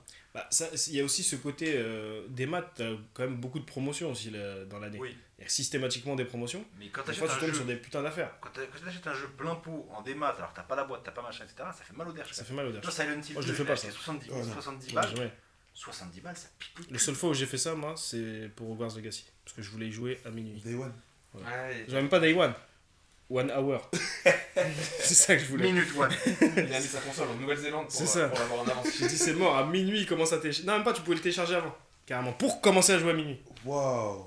Et à minuit, j'ai laissé femme, enfant, famille et tout. Hein. J'ai pris un jour de congé, bien sûr. C'est la base. C'était un mercredi pluvieux. Ah, c'est terrible. Ça, je garderai pas ça. Petite question. Selon vous, est-ce que le mode en ligne sauve beaucoup certains des jeux monde ouvert, entre guillemets, ma question, elle en cache une autre. En gros, est-ce que certains jeux n'ont pas eu de carrière si le mode en ligne n'existait pas? Moi, j'ai pas d'exemple. Pas de carrière, je sais J'ai pas pas. d'exemple, par contre, ça prolonge la carrière d'un jeu. GTA 5 ne vit que sur son mode. Exactement, j'allais prendre le même exemple. Je veux dire, en vrai, GTA 5, tu prends GTA 5, tu lui amputes le mode en ligne, tu enlèves le monde en ligne de GTA 5, il aurait pas, là, GTA 6 va sortir l'année prochaine, il aurait pas eu 13 ans de durée de vie, GTA 6 serait sorti beaucoup plus tôt. Donc il y a un gros Et, impact, ah oui, mine de bien sûr. rien. Mais après, il y a Et, des gros exemples comme GTA. mais Par ouais. exemple, il y a un jeu qui vit que sur son mode en ligne, Fortnite. Oui, mais ça sert à Ah, rien. mais ça, c'est que du Oui, mode en mais ligne. c'est ça la blague. Allez bien vous faire envie. Ah, bon, ouais. Mais par contre, il y a un truc qui peut être effrayant pour l'avenir. Je prends l'exemple de GTA 5 encore une fois. GTA 5, ils ont fait tourner le même jeu pendant 13 ans. Parce que le mode en ligne fonctionne. Est-ce que ça va pas se démocratiser ce truc-là? Non. Moi je Ah, pense que peut-être, avec ce côté achat in-app et tout là, ça commence. Je pense pas parce que Je sais pas comment. on a trop dire, peu mais d'exemples. Les jeux vidéo deviennent de plus en plus smartphones. C'est peut-être les prémices. Non, moi je pense on a encore trop. Si jamais ça arrive, ça sera pas maintenant. Les deux seuls exemples qu'on a dans ça, on a déjà eu ces conversations. Dans l'actualité caféinée qui Ouais. n'existe plus d'ailleurs. C'est GTA et Xenoverse. Xenoverse Ah. 2 a le même principe que GTA 5. J'avais lu un truc là-dessus. En fait, si GTA 6 et Xenoverse 3 étaient sortis, il y aurait eu un manque à gagner pour la compagnie. Tellement les jeux sont productifs, tellement les jeux sont rentables. Tellement ils génèrent de l'oseille. Mais je veux dire ça, alors évidemment que tous les studios, tous les éditeurs voudraient avoir un jeu comme ça, évidemment, mais pour que ça arrive, ça, pour que ce soit généralisé, il faudrait il faudrait que le public suive à chaque fois chaque projet, Ah ouais. c'est trop compliqué. En Il plus, y a des petits exploits comme ça, tu vois, et toute proportion gardée, évidemment que GTA est beaucoup plus conséquent que Xenoverse, mais c'est l'archétype qu'on retrouve. C'est genre, ils étirent, il y a des mises à jour, et du coup, ça conserve les gens. Puis il y a même des jeux qui, par exemple, font même pas l'effort de proposer un mode en ligne parce qu'ils n'ont pas forcément besoin. Hogwarts Legacy, il n'y a pas de mode en ligne. Tu vois, le jeu hors ligne se suffit à lui-même. Il n'a pas eu besoin du mode en ligne pour se donner une carrière. Tu vois. Donc je pense que. Et puis de toute façon, un mode en ligne, je pense que c'est un jeu où les gens passent beaucoup de temps. Oui. Si tous les jeux commençaient à proposer du en ligne, il y aurait plus d'offres que de demandes presque. Les gens n'auraient pas assez de temps dans leur journée pour passer du temps sur chaque mode en ligne de chaque jeu. Peut-être tous les modes en ligne ne peuvent pas cohabiter, tu vois. Après, vu que c'est un mode en ligne, enfin, ça ne plaît qu'à toi ça peut être un mode, par exemple, tu vois. Moi, je pense T'es qu'il pas faut que ça reste forcément un obligé, plus, en fait. Un plus. Faut que ça reste en plus, tu vois. Genre, faut pas que ce soit... faut pas que ce soit un prétexte, encore une fois, comme on Oui. disait tout à l'heure avec le monde ouvert. Je pense que le mode en ligne, c'est bien qu'il reste un plus. Qu'il reste en plus du jeu, tu vois. Selon moi, en fait, ça dépend du jeu, mais à certains, tu te dis, c'est dommage qu'il n'y ait pas le mode en ligne, tu vois. En fait, avec le temps, Ah, oui. on va arriver à un point où on va se dire que le mode en ligne, enfin, soit même dans les mondes ouverts ou autres, on va se dire, en fait, c'est ça qui nous manque. Je pense pas, mais Je sais pas. Par contre, peut-être que des fois, les modes en ligne rapportent plus que les jeux initiaux. Dans ce cas-là, c'est là où ça devient compliqué parce que les éditeurs vont peut-être avoir tendance à vouloir plus pousser le mode en ligne, alors que alors qu'il y a des joueurs qui veulent juste avoir le jeu suivant, tu vois. Les joueurs qui jouent pas à GTA en ligne, ça doit leur casser les couilles que le 6 tarde autant parce qu'il y a des mecs qui jouent en ligne, tu vois. Je pense que les joueurs de GTA jouent tous en ligne. Tous en ligne, hein, je pense que Je pense que c'est à ce niveau-là, carrément. Je pense. Même moi. Je pense. Même moi, j'y joue. Hier. Ça fait une semaine, j'y joue. Je me la tue. Moi, je sais pas, je m'estime pas être un joueur de GTA, donc je sais pas, mais... Ça joue en ligne là. Mais par exemple, tu vois, Last of Us, pareil, Last of Us, il y a eu un mode en ligne, et même il voulait lancer un truc en ligne, je sais pas comment ça s'appelait, et qui pareil, presque entre le 2 et le 3, ou avant le 3, C'est quoi, et tu parles j'ai pas... de Last of Us. Ah oui. Ah oui, oui, bien sûr, c'était Last une of des Us rumeurs. Online, Ouais. je sais pas quoi, là. Et du coup, en attendant, on n'a pas de nouvelles du 3, quoi. Et ils nous cassent les couilles à vouloir sortir Après, The Last of Us, c'est pareil. Là, c'est un n'importe cas quoi, précis. C'est le bordel. C'est le traitement de la licence, c'est n'importe quoi. C'est n'importe quoi. C'est bien niquer leur mère. C'est Ouais. même grave, je trouve. Mais après, ils disent qu'ils sont pas fermés, mais ils nous disent rien vraiment. Leur jeu en ligne, on s'en bat les couilles. Qui a envie de jouer à Last of Us en ligne? C'est pas la question. Last of Us, c'est la narration, on joue en ligne. Il y a plein de jeux déjà en ligne. Ou que ce soit en plus. Ouais. Tu vois, pour moi, ça doit pas dépasser ce cadre-là. Bref, c'est de la merde. Hassoul. On conclut. Merci à tous de nous avoir écoutés. Merci à Cal. Nos invités prestigieux. Merci à Lim. C'est la Première première fois fois. pour ce podcast. Première fois. Ça s'est plutôt bien passé. Oui, très Tu étais bien. à l'aise, etc. Plaisir. Tu ne reviendras jamais dans ce podcast. Non, je rigole, évidemment. Tu es toujours le bienvenu. Il y a moyen que d'ailleurs on ait d'autres personnages débloquables au fur et à mesure de cette aventure de Sans Sucre Alfred. Peut-être. On a la chance d'avoir un grand panel de C'est vrai, on a un plein cheptel. d'archétypes. Ouais. Peut-être On a, évidemment, Lim, j'espère que tu reviendras si tu as apprécié l'exercice. Bien sûr. Bien sûr. Cal, j'espère que tu reviendras également. Tu fais un peu partie des meubles maintenant. C'est vrai. Tu es la troisième personne à apparaître le plus sur le Oui, podcast. oui, pour officiellement, l'instant. effectivement. Ouais, depuis aujourd'hui. On aura l'occasion de revoir l'eau, qu'on a déjà vu à 2 reprises. Tout à fait. Il y a Nachos aussi. Qui Ah bon pourrait faire. Qui pourrait nous rejoindre. Que des noms hasardeux. Hein. Je précise que je sais pas Nachos. encore sous quel Oui, en prétexte. fait, c'est un peu un centre aéré cette chaîne. Hein. C'est Vous une allez avoir MJC, plein de gens. C'est Ouais. une MJC, il y a de l'Oasis et du 4 quarts. Et tout le monde sont les. Ça boit du nana. C'est ça, tout le monde est le bienvenu. En tout cas, oui, comme disait Bob, merci à tous de nous avoir écoutés. Si ça vous a plu, n'hésitez pas à dire ce que vous en avez pensé. Abonnez-vous, Oui, abonnez-vous. mettez un like, Vous serez la bienvenue. mettez la cloche. Tout à fait. Abonnez-vous sur Instagram, sur TikTok, Ouais. sur OnlyFans. Pas encore. Euh, Encore merci et surtout. pas de sucre dans le café. C'est ouf que ça sorte un truc comme ça. Ah, ça te la coupe. Montrer la série Berserk qui va fermer sa gueule. Je veux dire, ça c'est pour les enfants, ça hein. Il moulait bien le petit cul de Ryan Reynolds.